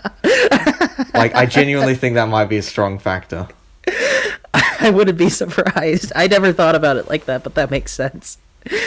Oh God, I don't know. I guess that kind of makes sense, but then at the same time, yeah, I mean, the villains are all like white, and the main one is like has a really thick American accent, and is like, I love my guns and fuck nature and hoorah, yeah, hoorah.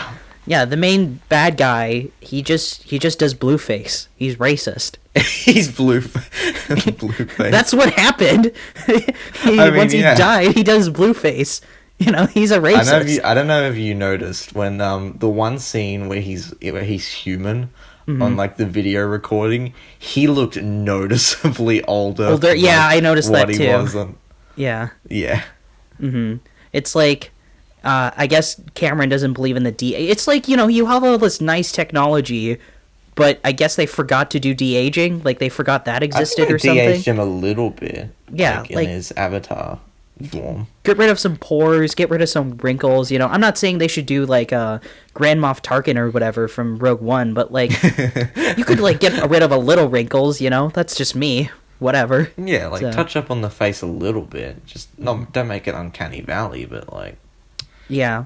Oh, that speaking of which, that scene where they go back to, like, the trailer park or whatever, where they had their last like final battle in the first Avatar, I really enjoyed that sequence. Like, usually things like that piss me off, where it's like, it's the thing from the thing, remember? But like, this one not only felt natural, but it felt like important to the story.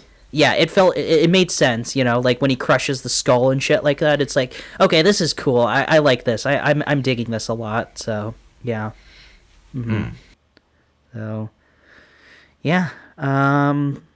Overall, don't have much else to say. Yeah, not much else to say. I think we've said everything. Did we already mention the problem we had with the problem I had with the unobtainium just never being mentioned again? And yeah, that was weird. Because it's like, oh yeah, we're just looking for like the elixir of use now that can be found in like whale cum or whatever. Which makes me wonder. It's like, if this whale cum is even more valuable than unobtainium, because like, fuck unobtainium, like this one gives you gives you immortality, like that's worth even more than like unobtainium. It's like, then why the fuck weren't like the bad guys from the first movie going after this whale cum instead? You know, I think it genuinely don't think the whale, why would they be in the ocean to begin with? Like, yeah, but then it makes the first movie like kind of pointless, because it's like, if this whale cum existed, then like, why didn't you just like set up your colony in like in the ocean instead? You know. Well, they probably didn't know about that. But whatever. It's yet. Like, yeah, that's the thing. It's like, just a little dumb detail. Yeah, it's like, that's what's frustrating. They're really inconsistent with like the ores and stuff that they're going out for, because unobtainium isn't mentioned again. You guys said the whale stuff gives you immortality, but it doesn't actually. It just stops aging.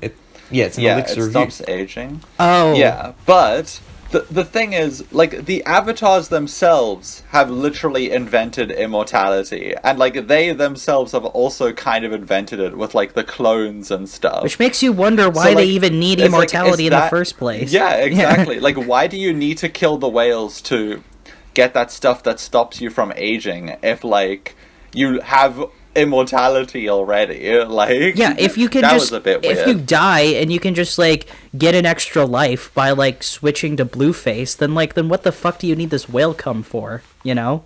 Yeah, So, all their problems could be solved if they just like grew Switch to the be- dying human race into like blue people. yeah, exactly. You know, and it just makes me wonder. It's like, what is the value of the whale? And like, why is it just Australians who like get? Is this some like fucking sneaky international yeah. conspiracy where it's like only Americans know about unobtainium and only Australians know Maybe- about like the whale cum or whatever?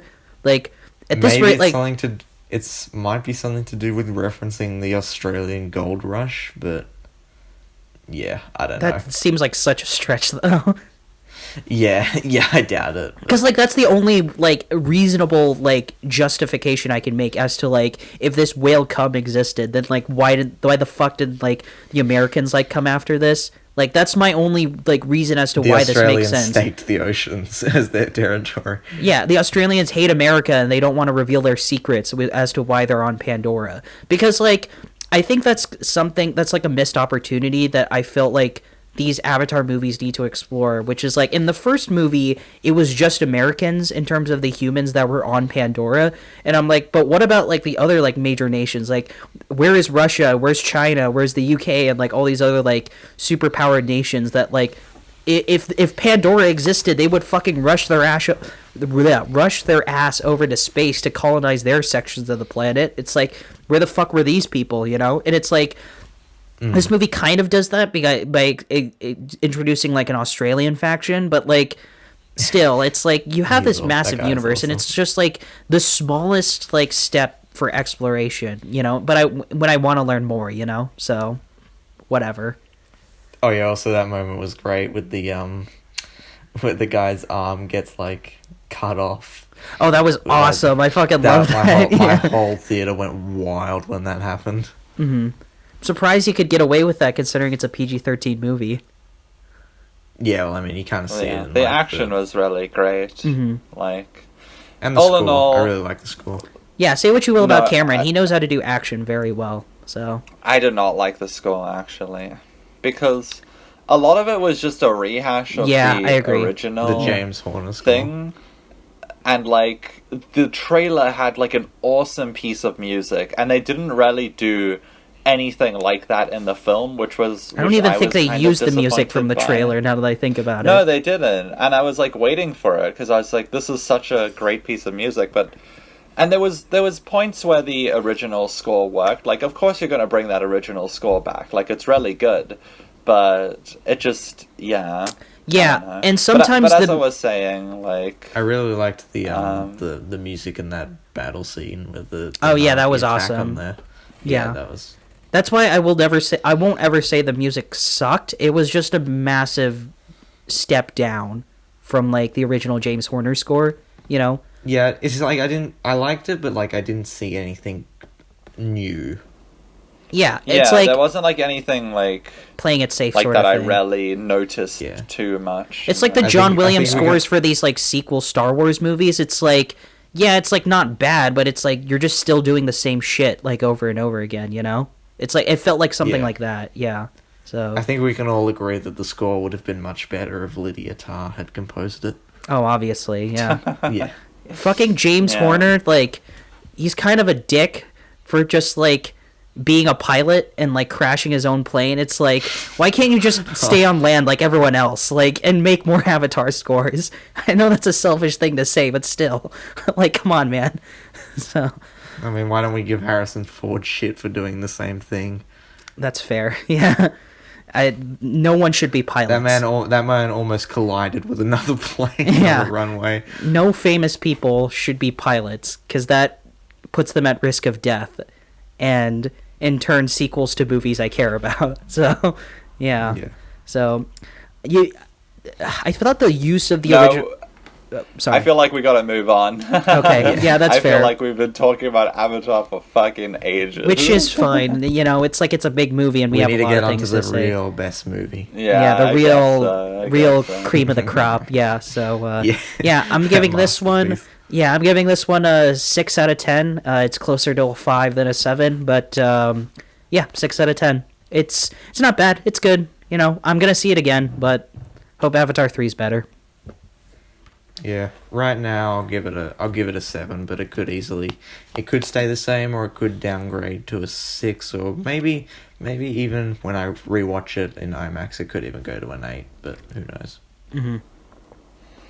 Yeah, I mean, I know we spent a lot of this time shit talking it, but I actually really It's great. Yeah, overall I enjoyed this film. Like, it did what it needed to do, and sure, it had poor elements, like a lot of poor elements, but it also had a lot of really fantastic elements, and it's a really mixed bag for me. Films I've seen in years. Mm-hmm. Yeah, like, it's a really mixed bag for me, but right now I'm on a 6, but I don't think my rating really matters because there's so many conflicting elements in my mind. Mm-hmm. Yeah, I feel like a rating doesn't I enjoyed it, do any of us but justice. Yeah.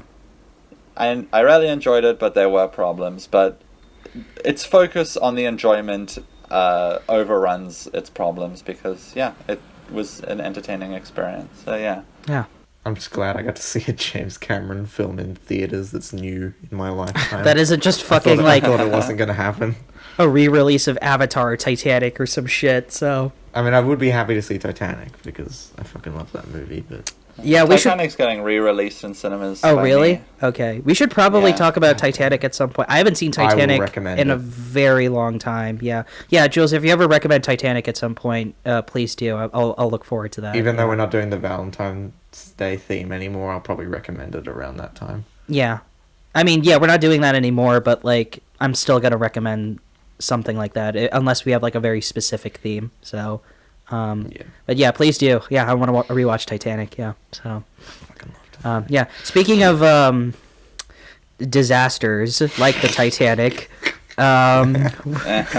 we saw Jules's fucking recommendation. Christ.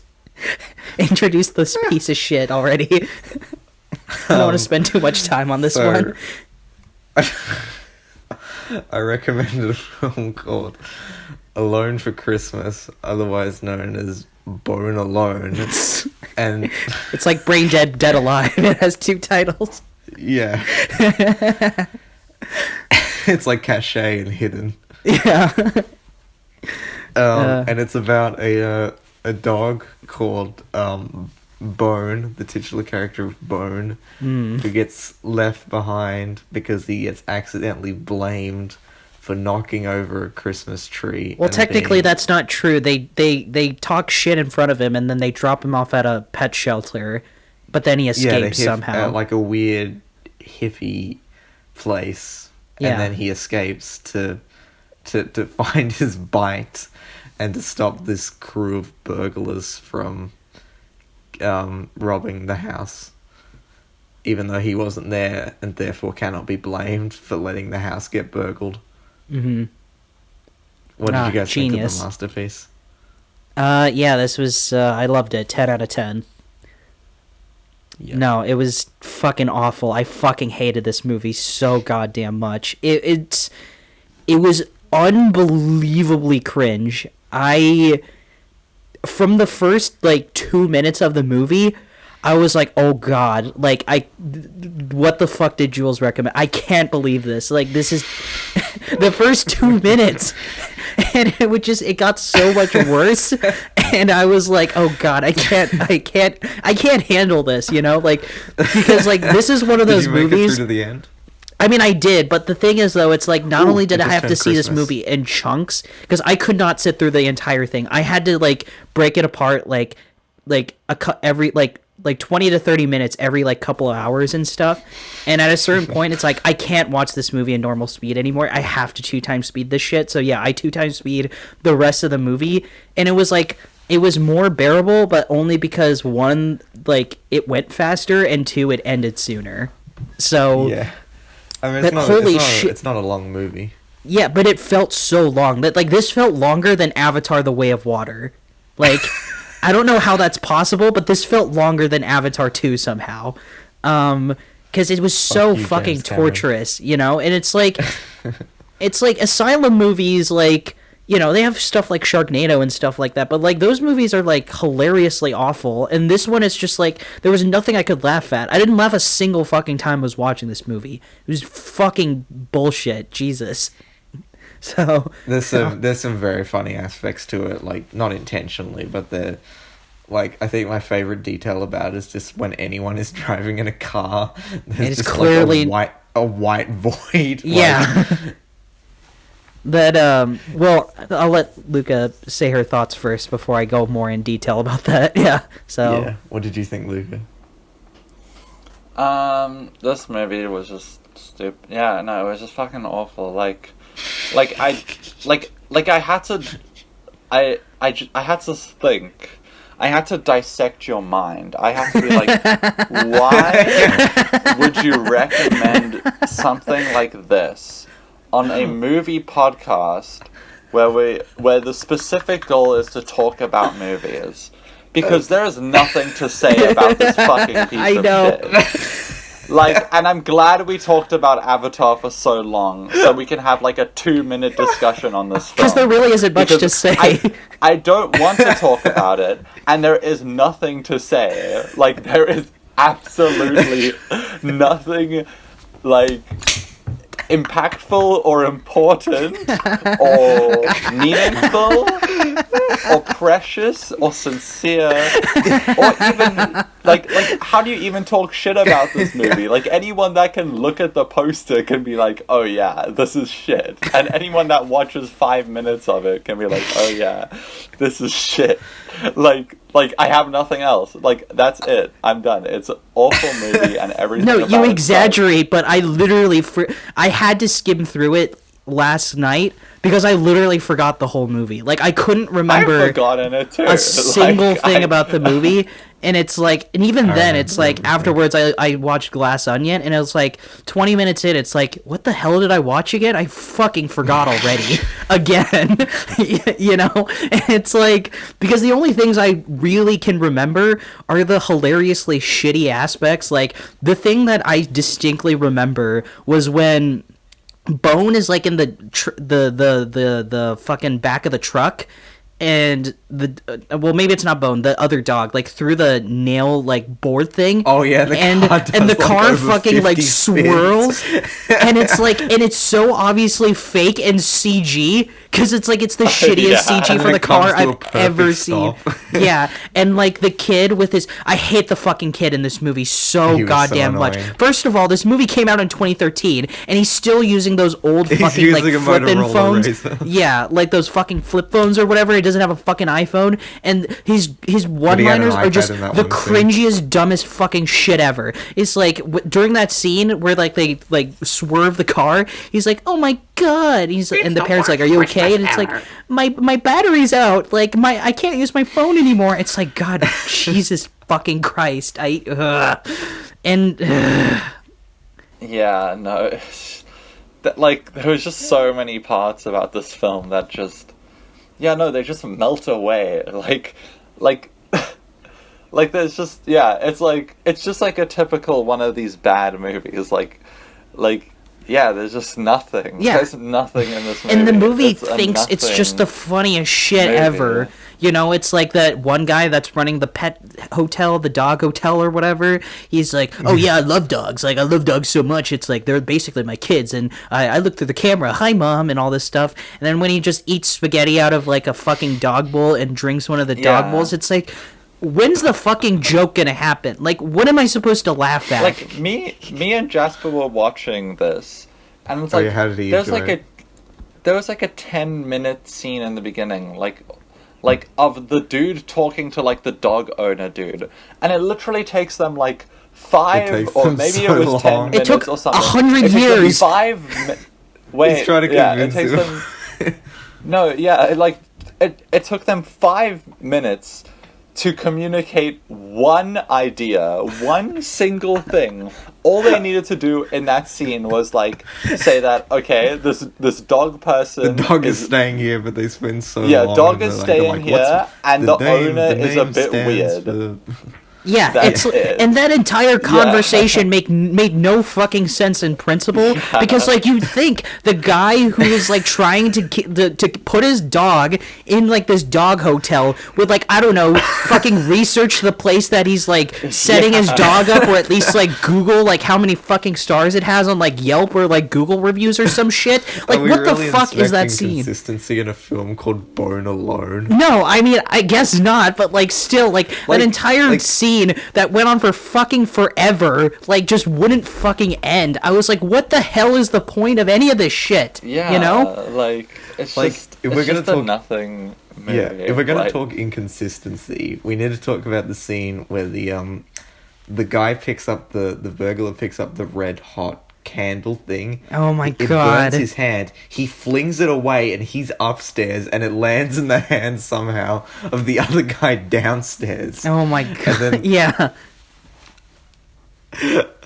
the traps in this movie are like really, really brutal. Like, the guy gets like his head on like a barbecue, and then he gets like roasted above a fire. Yeah, and like Explodes. some of them were just made zero fucking sense. Like the first trap where like the blonde-haired guy, like he steps on like the weak like wood thing, and then he just like falls through, and then the dog somehow hits him over the head with a frying pan, like over, and like this makes no fucking sense. Even though they said in the movie we don't have thumbs.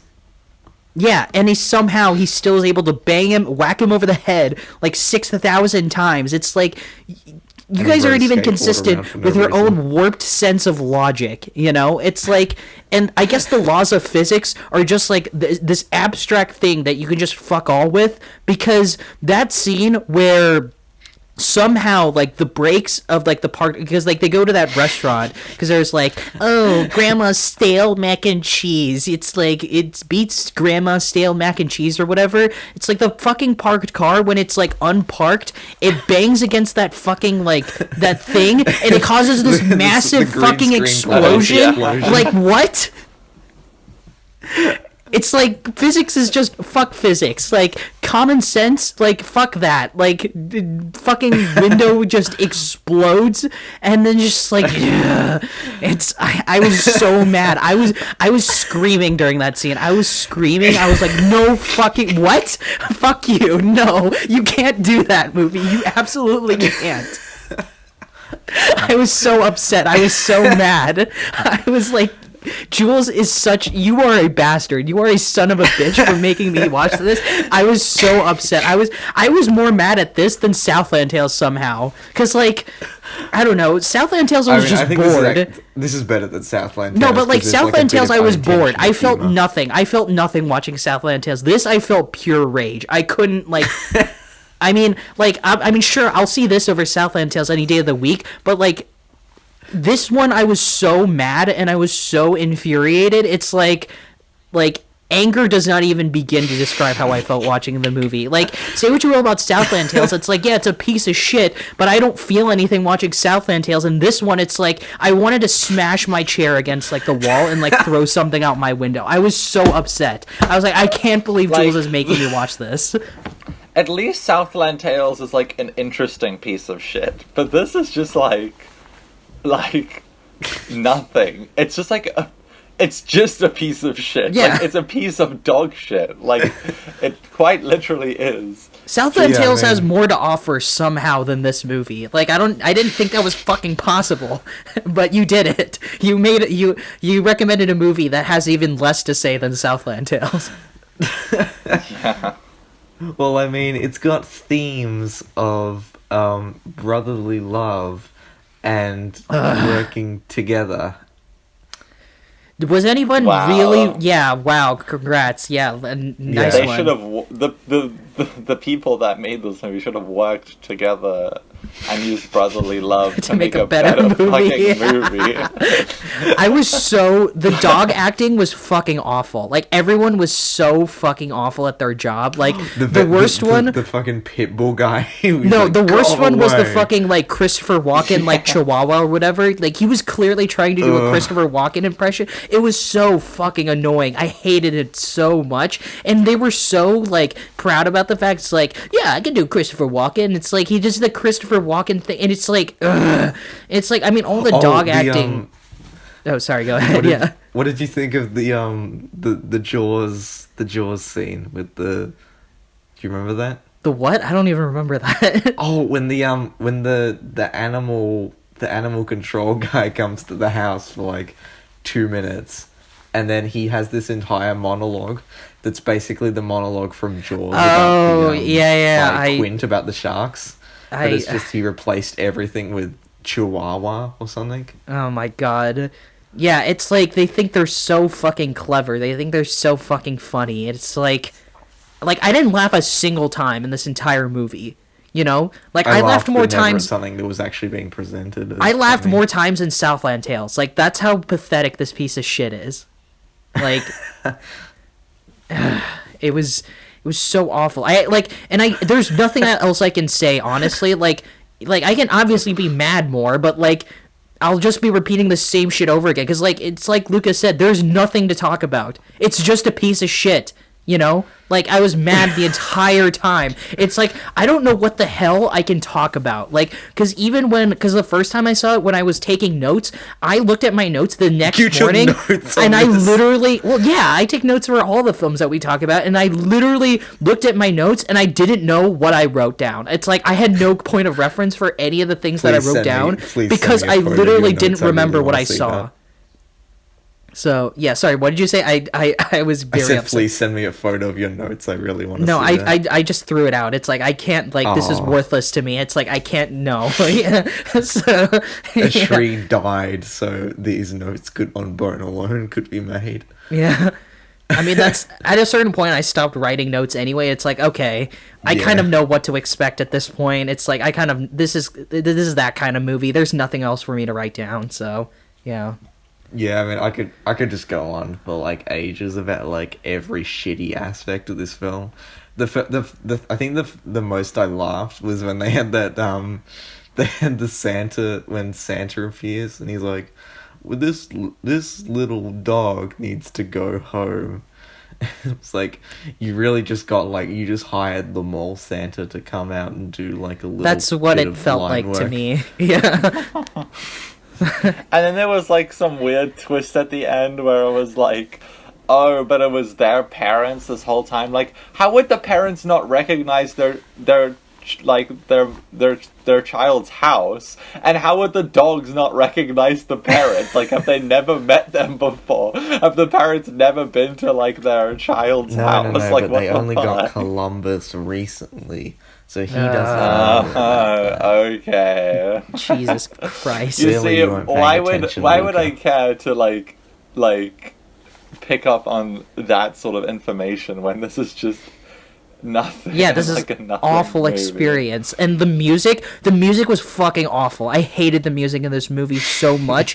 It was like, not only did they blast music every 2 fucking seconds, but it's like just the cheesiest bullshit thing ever. It's like the staccato, like, silly music time or whatever, like during those, like, the burglar scenes or whatever, when the burglar was breaking in the house, and like they play the silly music. I'm like, oh my god, I can't take this. I like, if the 2x speed thing wasn't available, I don't think I could have finished this. Like, I seriously, like, I relied on the 2x speed to finish the movie because I couldn't finish it. I wanted to quit so many times, but if I didn't watch this for the podcast, I literally would have stopped at a certain point. Like, I don't know why. Easily. I don't know why you would have watched this anyway.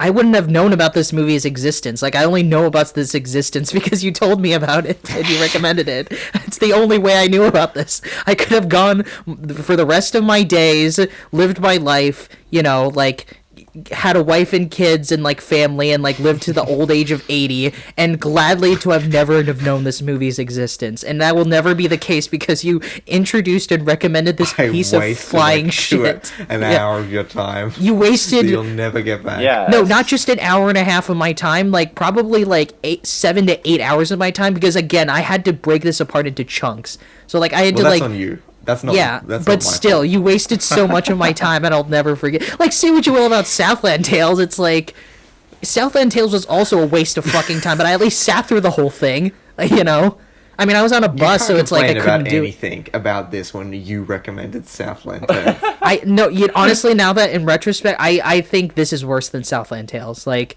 No. I think this is so much worse. A miserable experience. I felt nothing. At least this, I could laugh at how shitty it was. I guess that's fair. Yeah, because I think when it comes to bad movies like things, I rather feel a emotion than no emotion. Like even if that emotion is pure rage.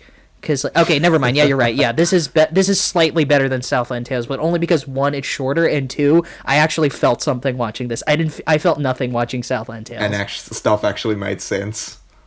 I mean, I guess so. If you want to say that, yeah. So. I mean, it kind of technically made sense because it is literally like the most quite a lot. least plot a film has ever had ever. Yeah. I mean, there was some end goal. He had to defend the house to not lose. There's this movie called Home Alone. I don't know if you've heard of it. Yeah. Why would I ever want to watch this again? Like when I can just watch Home Alone. Like, the shitty sequels have more value to them than this. Like, Home Alone 4, where they, like, recast Kevin and, like, had his parents go through divorce in, like, the fourth movie, like, that somehow has more value than this piece of shit. I don't know how that's possible, because Home Alone 4 is one of the most atrocious things I've ever sat through, and that was still more fun than this. So, thank you. I've only seen Home Alone 1 and 2, and then the new one that came out last year. Is that better than this movie, or? That one's really annoying, and the villains of the movie aren't even villains. The kid is the villain, basically. But is Home Sweet? What was the new one called? Home Sweet Home Alone. Home Sweet Home Alone. Is that better than Bone Alone? I don't know. Just watch my video on it. It's okay. It's a bad film for sure. All right. Yeah. So. Yeah, I have nothing else to say. Like, I genuinely don't know what else to talk about. Yeah. It's like a piece of shit. Yeah. There is nothing else to say. Like, We can wrap it up.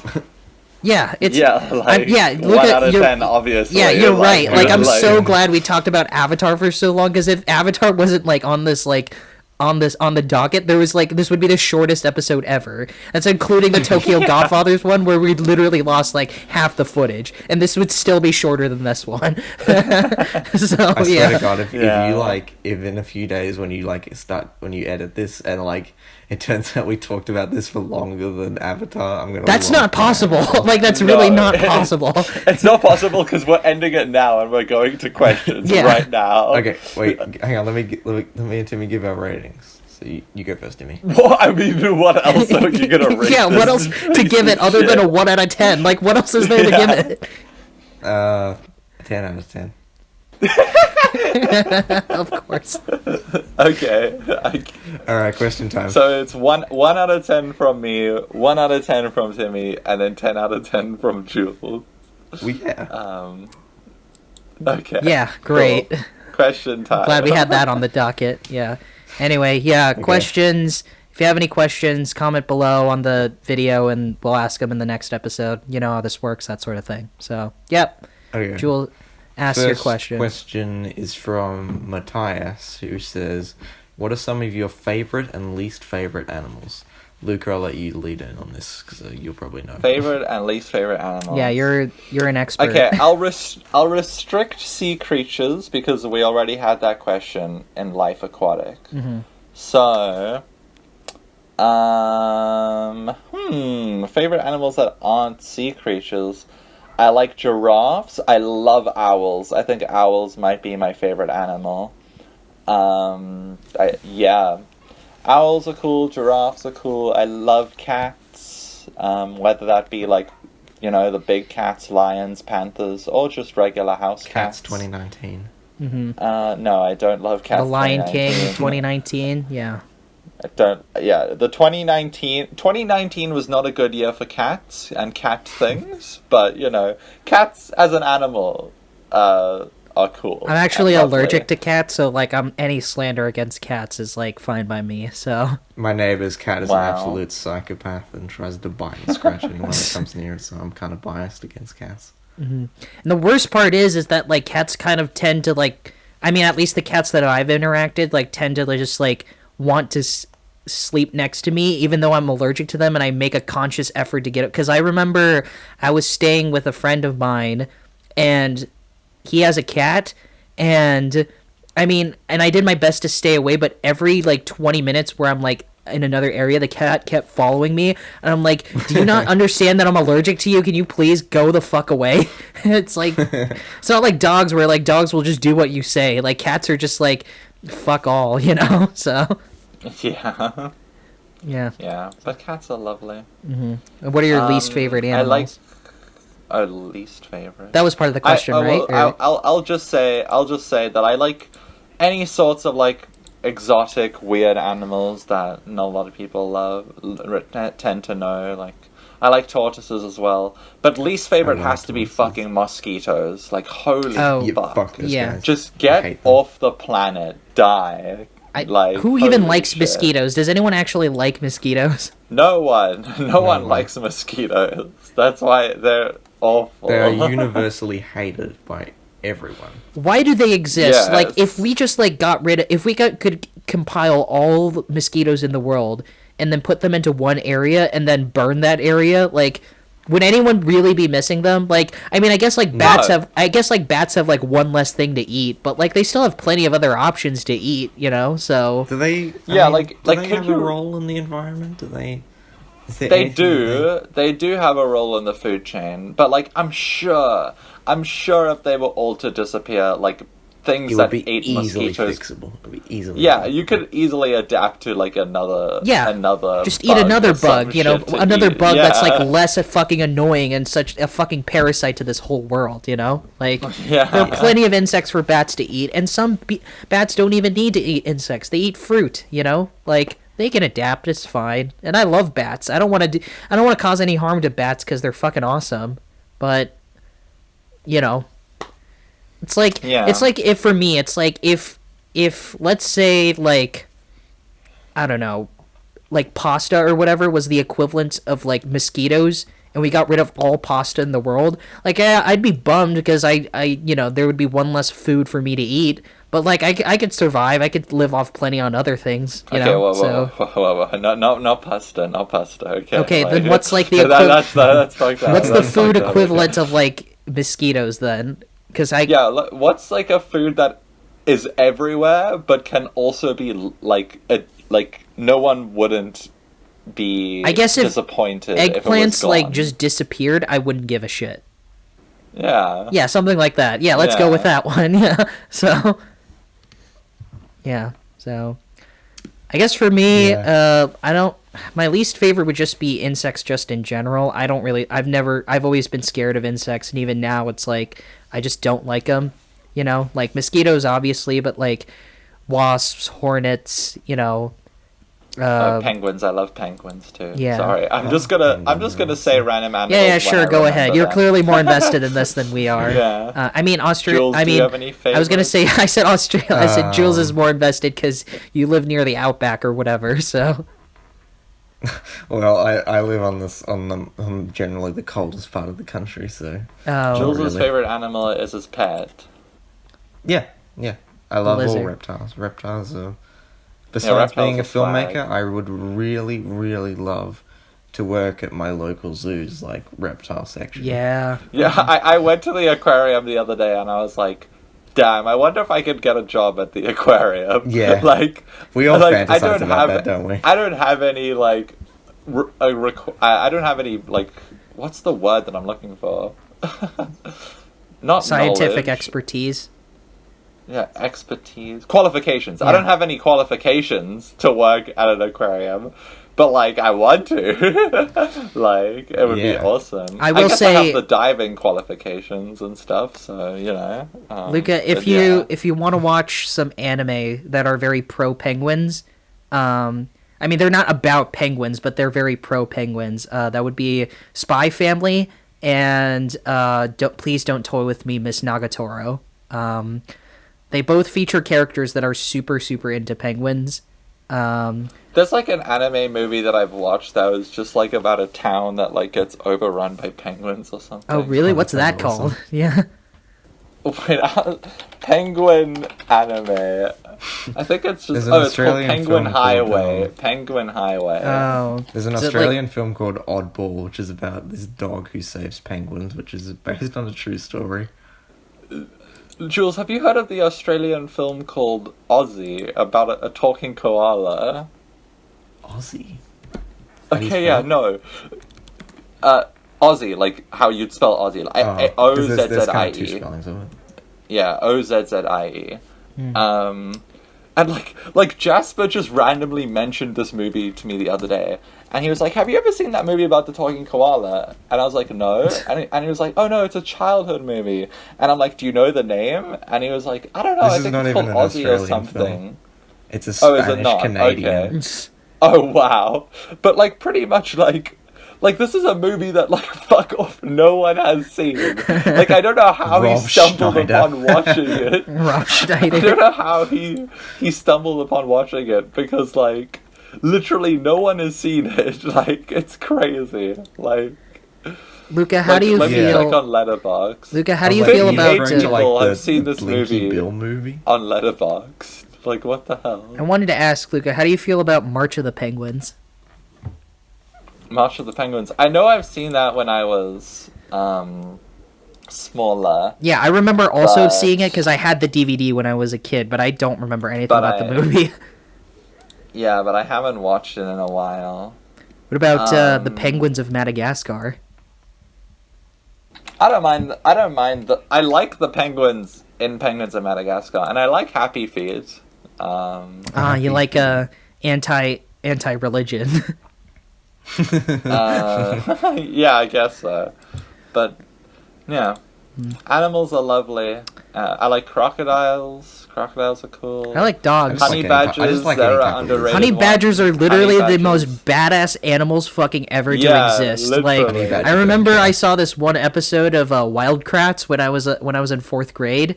And Wildcrats is a show about two brothers named Chris and Martin who like have technology to like have animal powers or whatever when they get their DNA or something. You just look it up. It's like a spin-off of Zaboomafoo if you've seen that too. Have you guys ever watched... Oh, yeah. This is not animal related, it's dinosaur related, but have you guys ever watched Prehistoric Park?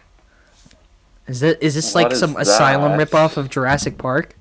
No. It's like a British TV series with this real life like guy called Nigel. I think I've seen this. Yeah, that's like a staple of my childhood. If we ever recommend like some short TV shows, I've seen another BBC thing called Walking with Dinosaurs, and that is like I've seen that one. Yeah, such a great documentary series. Yeah, I don't know what it is about dinosaur documentaries, but they tend to be pretty good. I can't. We should have a dinosaur question one day, but not right now. I don't think. Have you guys ever seen Dinosaur King? It's an anime. Dino King. Yeah, Dinosaur King. It was basically Yu-Gi-Oh, but instead of using cards. Wait, yes, I have seen that. Yeah, I have seen that. Is it like the South Korean one? No, it's an anime. I'm 100%. Oh. Yeah. Because there's a really shitty like 3D animated South Korean film called Dino King, which is very funny. Oh, I've heard of that. Yeah. I know what you're talking about. That's not what I was referring to, but like I know what you're talking about. Yeah. Oh shit! Dinosaur King is like Yu-Gi-Oh! It's like a fucking arcade, like card-based arcade game from Sega that they just turned into a fucking anime. No fucking shit way. Hell yeah. Yeah, no, I've seen that before. Mm-hmm. Yeah. Did anyone ever see Dino Squad?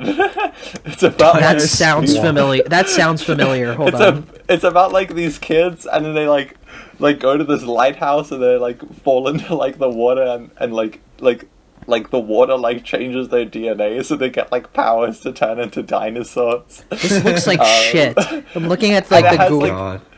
It has like such a cool like Why does the main opening character look credits like song. Shaggy? Like it's actually so cool. He Yeah, looks- it's kind of like Scooby Doo vibe. The main character looks like Jackie Chan from the animated Jackie Chan Adventures or whatever the fuck it's called. Do you guys remember that show? No.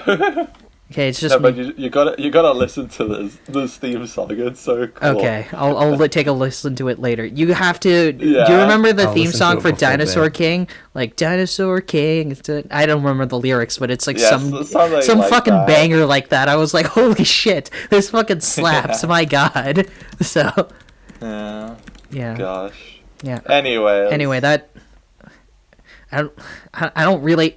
I like dogs, I guess, but other than that, like I don't really care much about animals. I mean, I want them to live, obviously, and they're vital for the planet's existence. But you know, it's not like Pokemon where it's like, yeah, I have like my favorite Pokemon. It's like animals. It's like whatever. It's like, you know, I'm just glad they exist, but I don't have any favorites or anything like that. I like dogs because I have a dog, did but like say my that's least about it. favorite, But my least favorite animal that I am like.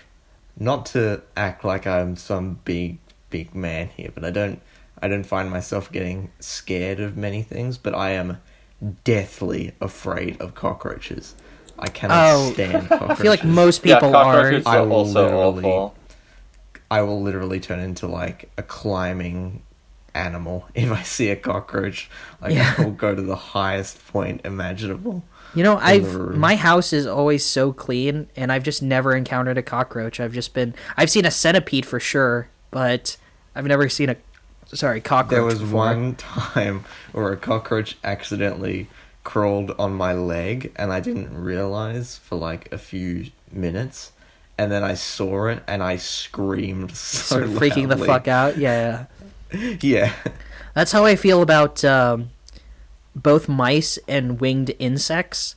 Because Mice with I can mice, vibe with. no, but with mice, it's like I've grown up. I like when I was a kid, I really liked them, but now as like a functioning adult that needs to take care of himself and like live in like apartments, whenever I see them in my apartment, I'm like, oh fuck, like it's fucking infestation or whatever. I need to call like an exterminator or something like that to like deal with Yeah. this problem. I just can't deal I with can that vibe shit. with You know? mice, but I hate rats. Oh yeah, rats. I've never encountered a rat. I've seen mice, Rats but I've are never fine. seen a rat. Yeah. And I had mice yeah, in my kitchen once when I was a kid, but that's it.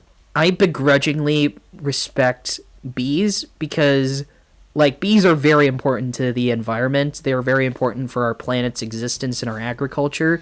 But every time I see one, I'm moving in the opposite direction. I can't. I don't want to be near them. There's like a I- really active You don't want to beehive be that I have near to them. move. Yeah. Yeah. Exactly. Yeah. There's like like a really I have active a beehive that I have to go past down the street every time I like.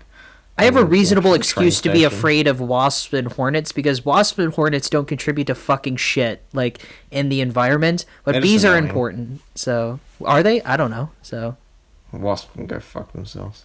yeah, wasps and hornets. What do they contribute to society? I just really want to know. Like, because if there is no reason for their existence, I just want all. I need them all to What just. jobs do these design. stupid wasps have? Yeah. So. Anyway.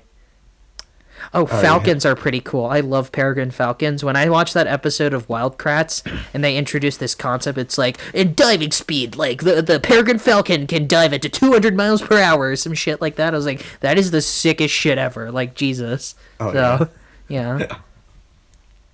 So, Okay, Yeah. is that all?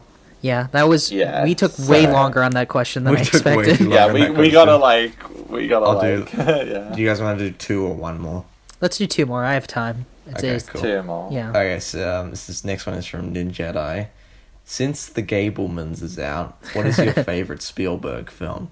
I can answer this right away. Raiders Let's of do the it Lost at... Ark. fuck, I was going to say let's do it at the same time because I think I also had the same favorite. Yeah, Raiders of the Lost Ark, yeah. Raiders of the Lost Ark, one of my favorite movies of all time. As for me as well. So, but Yeah. if we're not including any indie films, because I would put Temple of Doom and Last Crusade on that list as well. I mean, I'm not going to say yours because I know what Luka's favorite is. So Jaws is probably one of my favorite movies of all time. I really love E.T. It's not a perfect movie, and it's just purely based on nostalgia talking, but I really did enjoy E.T. A lot when I was a kid. I mean, Luka, yours is Jurassic Park, right? I don't even have to think about that. Yeah, Jurassic Park is his best my second fucking favorite is movie. Jurassic Park. Easily. Wow. Easily. I wouldn't go that far, but yeah. Yeah, I love... I really love E.T. as well. Yeah, I love Jurassic E.T. Park. was like a big childhood traumatizer for me, though. Really? I've only watched it twice in my life. The first time I watched it, I got so scared. I did not want to watch it again. I was always fascinated by the alien. I was never scared of it at all. I was more traumatized by him dying. I was like, what the fuck? Like, you can't just throw this shit at me, Spielberg. Like, Jesus. You know? But I'm always Why did the people in the hazmat suits have to act like zombies when they invaded the house? Why is the government such a fucking asshole in this movie? You know, now as a functioning adult who studied politics in college, I'm like, oh yeah, now I know why the government's such a fucking asshole, because they are. I can't take it. When I rewatched it like a few years ago, I still need to rewatch it. I still will never be able to take this moment seriously when he dies, because the first time I saw it was in a cinema with like my best friend from primary school, because it was like its anniversary, and for some reason, I don't know why. I think it was just because I was still thinking about some like joke from earlier in the movie. We were just giggling in that scene. And so that's what I'll associate that moment with forever. So I'll never be able to take it seriously or like feel like the emotional moment it's supposed to be. All right. Yeah. Yeah. I really like Catch Me If You Can as well. I've never seen Catch Me If You Can. That's still like one of the few Spielberg movies I haven't seen. Catch Me If You Can is like Spielberg's last like great in like his. I would say Tintin is pretty great. I really enjoyed Tintin a lot. Tintin's like his one return to form, but like when he peaked with like that's like the end of his like era of greats. I would agree. I mean, I haven't seen Munich, and apparently that one's pretty great, but I've never seen it. Yeah, Munich's pretty boring. And Kingdom of the Crystal Skull was after that, right? Yeah, that we all know how that went. That's my second. That's my second least favorite Spielberg. Ready Player One is still worse, I think. I don't agree with that specifically, but I don't disagree with that either. Yeah, I didn't hate Ready Player One as much as everyone. I mean, it was still a tremendous dumpster fire, but like it wasn't as like horrible as everyone else was saying it. Yes, it was. Yes. Okay, yeah, all right, yeah. I don't really like that BFG film that he made as well. Like, I fell asleep watching that. I could not stay awake. As someone who really, really likes that book, and it's like a staple of my childhood, I was not happy with what he did to it. Oh, is it not like a faithful adaptation or something? It's not like it's not a faithful adaptation, but it's like some of the choices that they made were like really strange. But Mark Rylance is like a really great BFG. Like he's perfect. I liked him a lot more in Bridge of Spies. I enjoyed that one. I didn't think it was like great or anything, but like I remember I was the Coens wrote it. Yeah, the Coens wrote it first of all, but I was also super into the subject matter because like I love studying Cold War politics. Like the Cold War is such like a fascinating era of like history. Because to see like this like massive conflict between two superpowers like affect culture and like, you know, both social and like popular culture and like, you know, how like we viewed economics and stuff like that, like that's just super fascinating to watch, and like all the espionage behind it, it's like it's pretty interesting. So I guess like I liked the subject matter of Bridge of Spies more than I liked the actual movie itself, but I don't know, I still enjoyed it. And, oh yeah, I forgot to mention Saving Private Ryan, Schindler's List. Obviously, those are great movies. Yeah. I haven't seen either of those since I was in high school. I would be open to a rewatch if any of you guys recommended either Schindler's List or, what was it? Saving Private Ryan. Yeah, so. Yeah. Yeah, so. Yeah, I haven't seen that much Spielberg, to be honest. Oh, really? What have you not seen? A lot of stuff. You've seen like. I only recently watched Jaws. How did you think about I'll Jaws? say what I have seen, rather. Yeah, just maybe just say that. I haven't seen a lot. I've seen the Jurassic Parks. I've seen Jaws. I've seen Raiders. I've seen West Side. I've seen Warhorse and Ready Player One, and that's Oh, it. Warhorse! I forgot he fucking made that movie. I've seen E.T. too when I was a child, but I haven't seen that in like ages. How did you feel So you about haven't seen Jaws any and of the indie Raiders? films Because those are besides movies I Raiders? think Jules and I really love, but interested to hear. Jaws is great. Yeah, Jaws is like a really good film. And I don't like Raiders. Wow, like really? Raiders. Okay. Jesus. You might like yeah, Temple of Doom a lot, because Temple of Doom is like the fucking weirdest one of the bunch. But I love that Yeah, movie. people that so- don't seem to like Raiders seem to like Temple of Doom. That's But I something love I've both noticed. so much, though. That's the thing. It's like, Yeah.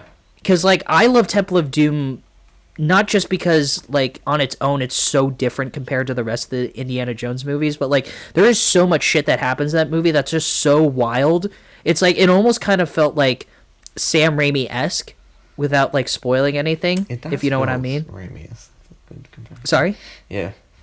I said it does feel Raimi-esque. Yeah, it's so bonkers, but I love it to death. I like that more than Last Crusade, if I'm Yeah. being honest. Like we've mentioned this Oh, yeah, before, yeah, no. but yeah, I would rank them based on like their release order from like best to worst. So Basically, yeah.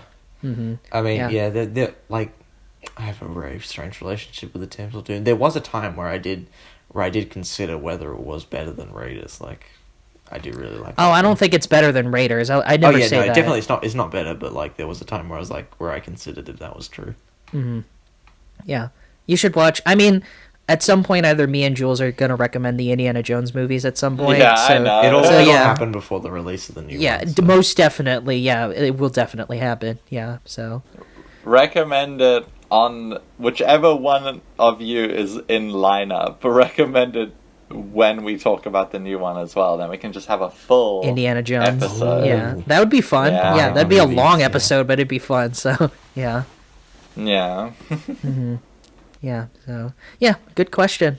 Yeah, I like Spielberg a lot. I know that's like a very normie thing to say, but at the same time, I feel like I mean, he's one of the greats for a reason. Yeah. Like, even though I haven't seen a lot of his films, like he's up there. he's a for a master reason. director when he So- really wants to. Like when we talk about the Gablemans, we can talk about that when that comes. But like he when it comes to like structuring scenes and like how he frames certain shots, like he's really good at like getting that eye candy, you know, like even from his earlier films with stuff like Jaws, like he really knows how to direct, especially dialogue scenes. Like I feel like he's not really given enough credit for dialogue scenes, because like there are a lot of moments Some from of the that dialogue film scenes in Jaws are like is awesome. amazing. Yeah, I love that. The Quint like in USS Indianapolis speech is like awesome. Like obviously everyone remembers that. amazing. But another scene I really remember well is when the main guy is like on like the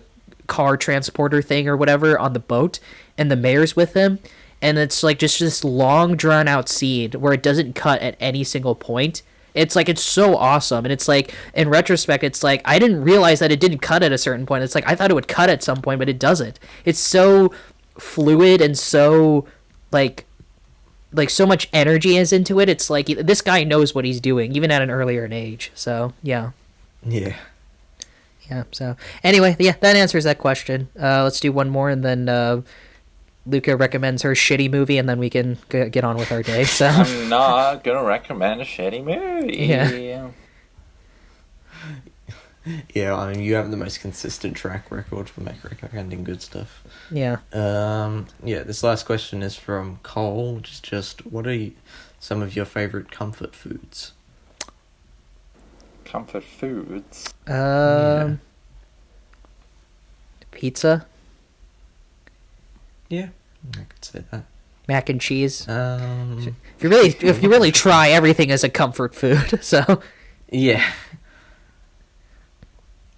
I mean, I don't know if I have like a comfort food. Like, I'm trying to think in terms I guess of like just my kind of unhealthy favorite stuff. food. Like, Yeah, but I feel like even healthy stuff can be like Oh, be yeah. comforting. Like I remember I one thing that I really enjoyed snacking on was like carrots dipped with peanut butter. Like I enjoy that shit, Oh, what you the know. fuck? It's like healthy, but it's like it's also comforting, you know. So Yeah, yeah. I'm a big fan of raspberries and blueberries. Not together necessarily, but just on their own. have you Just ever, in general. have you ever had them with like whipped cream? I have actually. Yeah, pretty good, right? Yeah, not bad.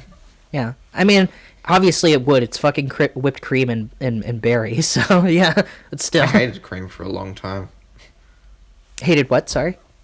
I hated cream for a long time. Why? What's wrong with cream? I don't know. There's a lot of things I still hate to this day. Like I can't stand tomatoes and What? zucchini. Yeah. Okay, zucchini I understand, it's still, but like it's still Jules in that baby that- phase. Yeah, I know. I actually still have things that I don't stand. So. Oh yeah, absolutely. Yeah. I don't like eggs, you know, so I guess that's something I never moved past from. So yeah. I've never eaten cornflakes or cereal in my life. What? I just don't like the You've stuff. never had cereal? What? Yeah, never. What the fuck do you Australians I mean, eat? that's the thing. Jesus, I know, that's I weird I as must have had it fuck. a few times, but yeah, yeah. I've eaten toast my whole life, toast and crumpets. You fucking Australians, Jesus. Yeah, we eat sausage and bread for breakfast. Yeah, you guys are weird, so you know, this is what I expected anyway. It's fine. So Believe me, I'm a minority. Everyone loves it. this is why New Zealand is better. They know where it's at. We do have a love for Vegemite sandwiches, though. Everyone loves Vegemite on toast. I want to try Vegemite. I like it's just I've never had it. It's just You never need an to option. apply it correctly. Anyone non-Australian or like New Zealand who tries it is like they apply it wrong. All South Africa.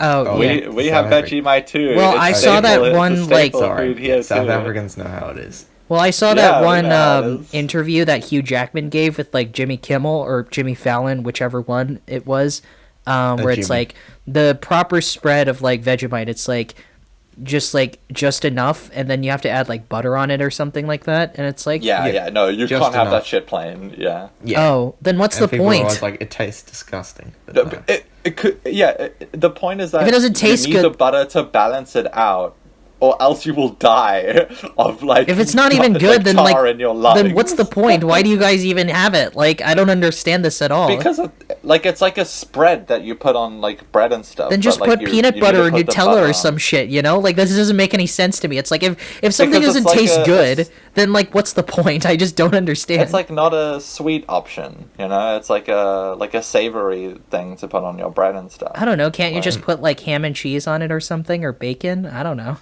Yeah, but it's like it's cheap and it lasts forever. Like that shit does not expire. Oh, okay. And like it's quick and easy to make, you know. But then if like- you're putting yeah. butter on it, doesn't that defeat the whole purpose of it like not being sweet?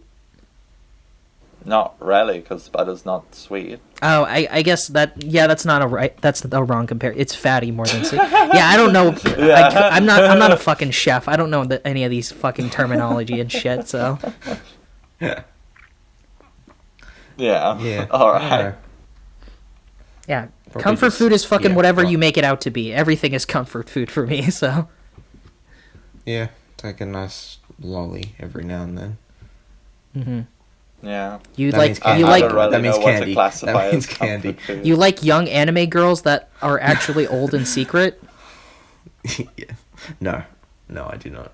That's a Lolly lolly. You means- guys do means you guys can- know means lollies can- in anime? Regrettably, I do. Stop. Not because Luka, I've you don't- consumed it. Yeah, exactly. You don't know. Okay, here's the concept of lollies. Okay, lollies are No, basically no. okay. I know what it is. I don't need Not on Christmas, man. a Not on nerd Christmas. lecture on some dumb shit, okay? It's dumb shit that people. It's dumb shit that weirdos like to be attracted to. Yeah, exactly. I remember during an interview of for the Cyberpunk anime like originally CD Projekt Red wanted the Lolly character Rebecca to be removed from the anime, and Trigger basically told them to go fuck themselves. They were like, no, the Lolly must stay. And the CD Projekt Red was like, oh, well, I guess this is happening. And I'm like, what a legend. It's like, That's they awesome. told CD Projekt Red to go fuck themselves, and they said, to remove the Lolly. It's like, no, people are into this for some reason, and it's gonna stay. So, yeah. Yeah. Nice. Yeah. All right. Well, we answer that question with anime, because, of course, this is me, so...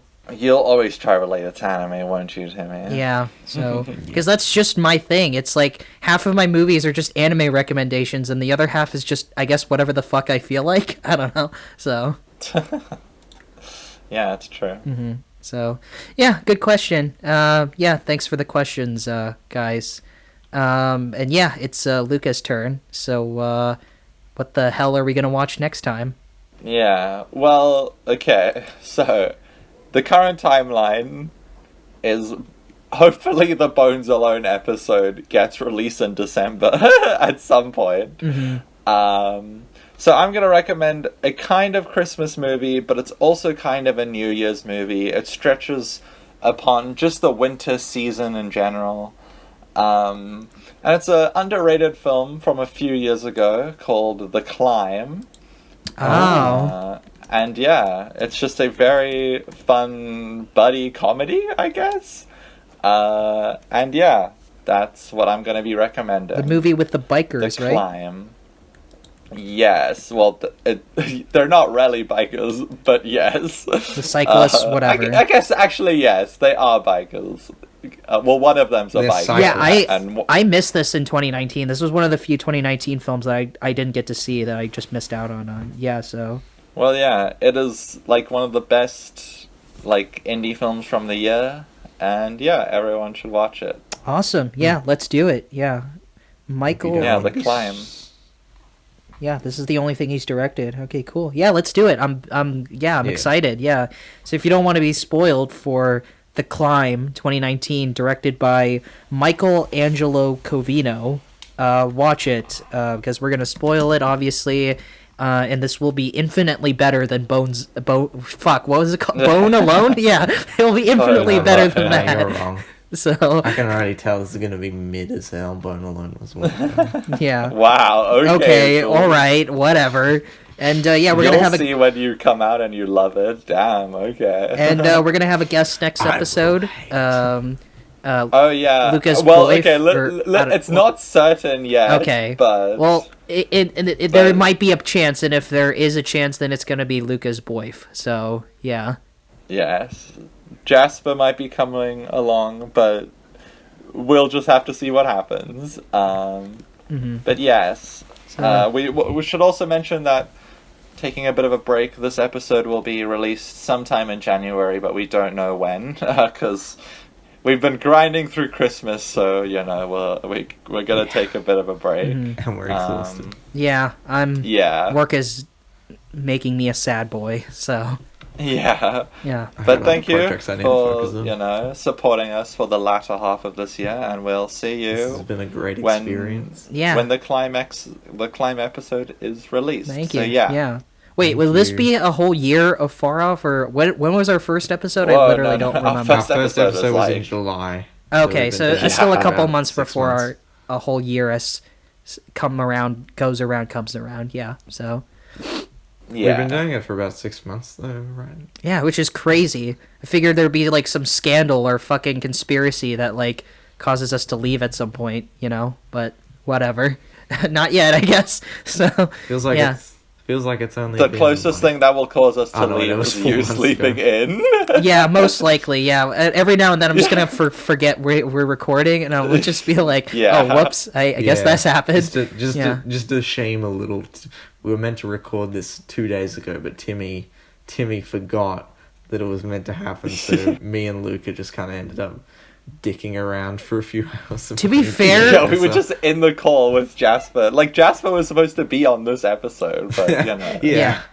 Well, yeah, to be fair, I have a memory of a goldfish. So if you guys don't remind me every now and then I'm literally gonna forget. So yeah, Yeah. unless there's like a All routine right. schedule. Clearly. We know now Yeah. to remind you. So yeah. But Anyway, yeah, thank you. This episode's been going on long, Thank so you. yeah, thank you everyone. Bye bye. Bye.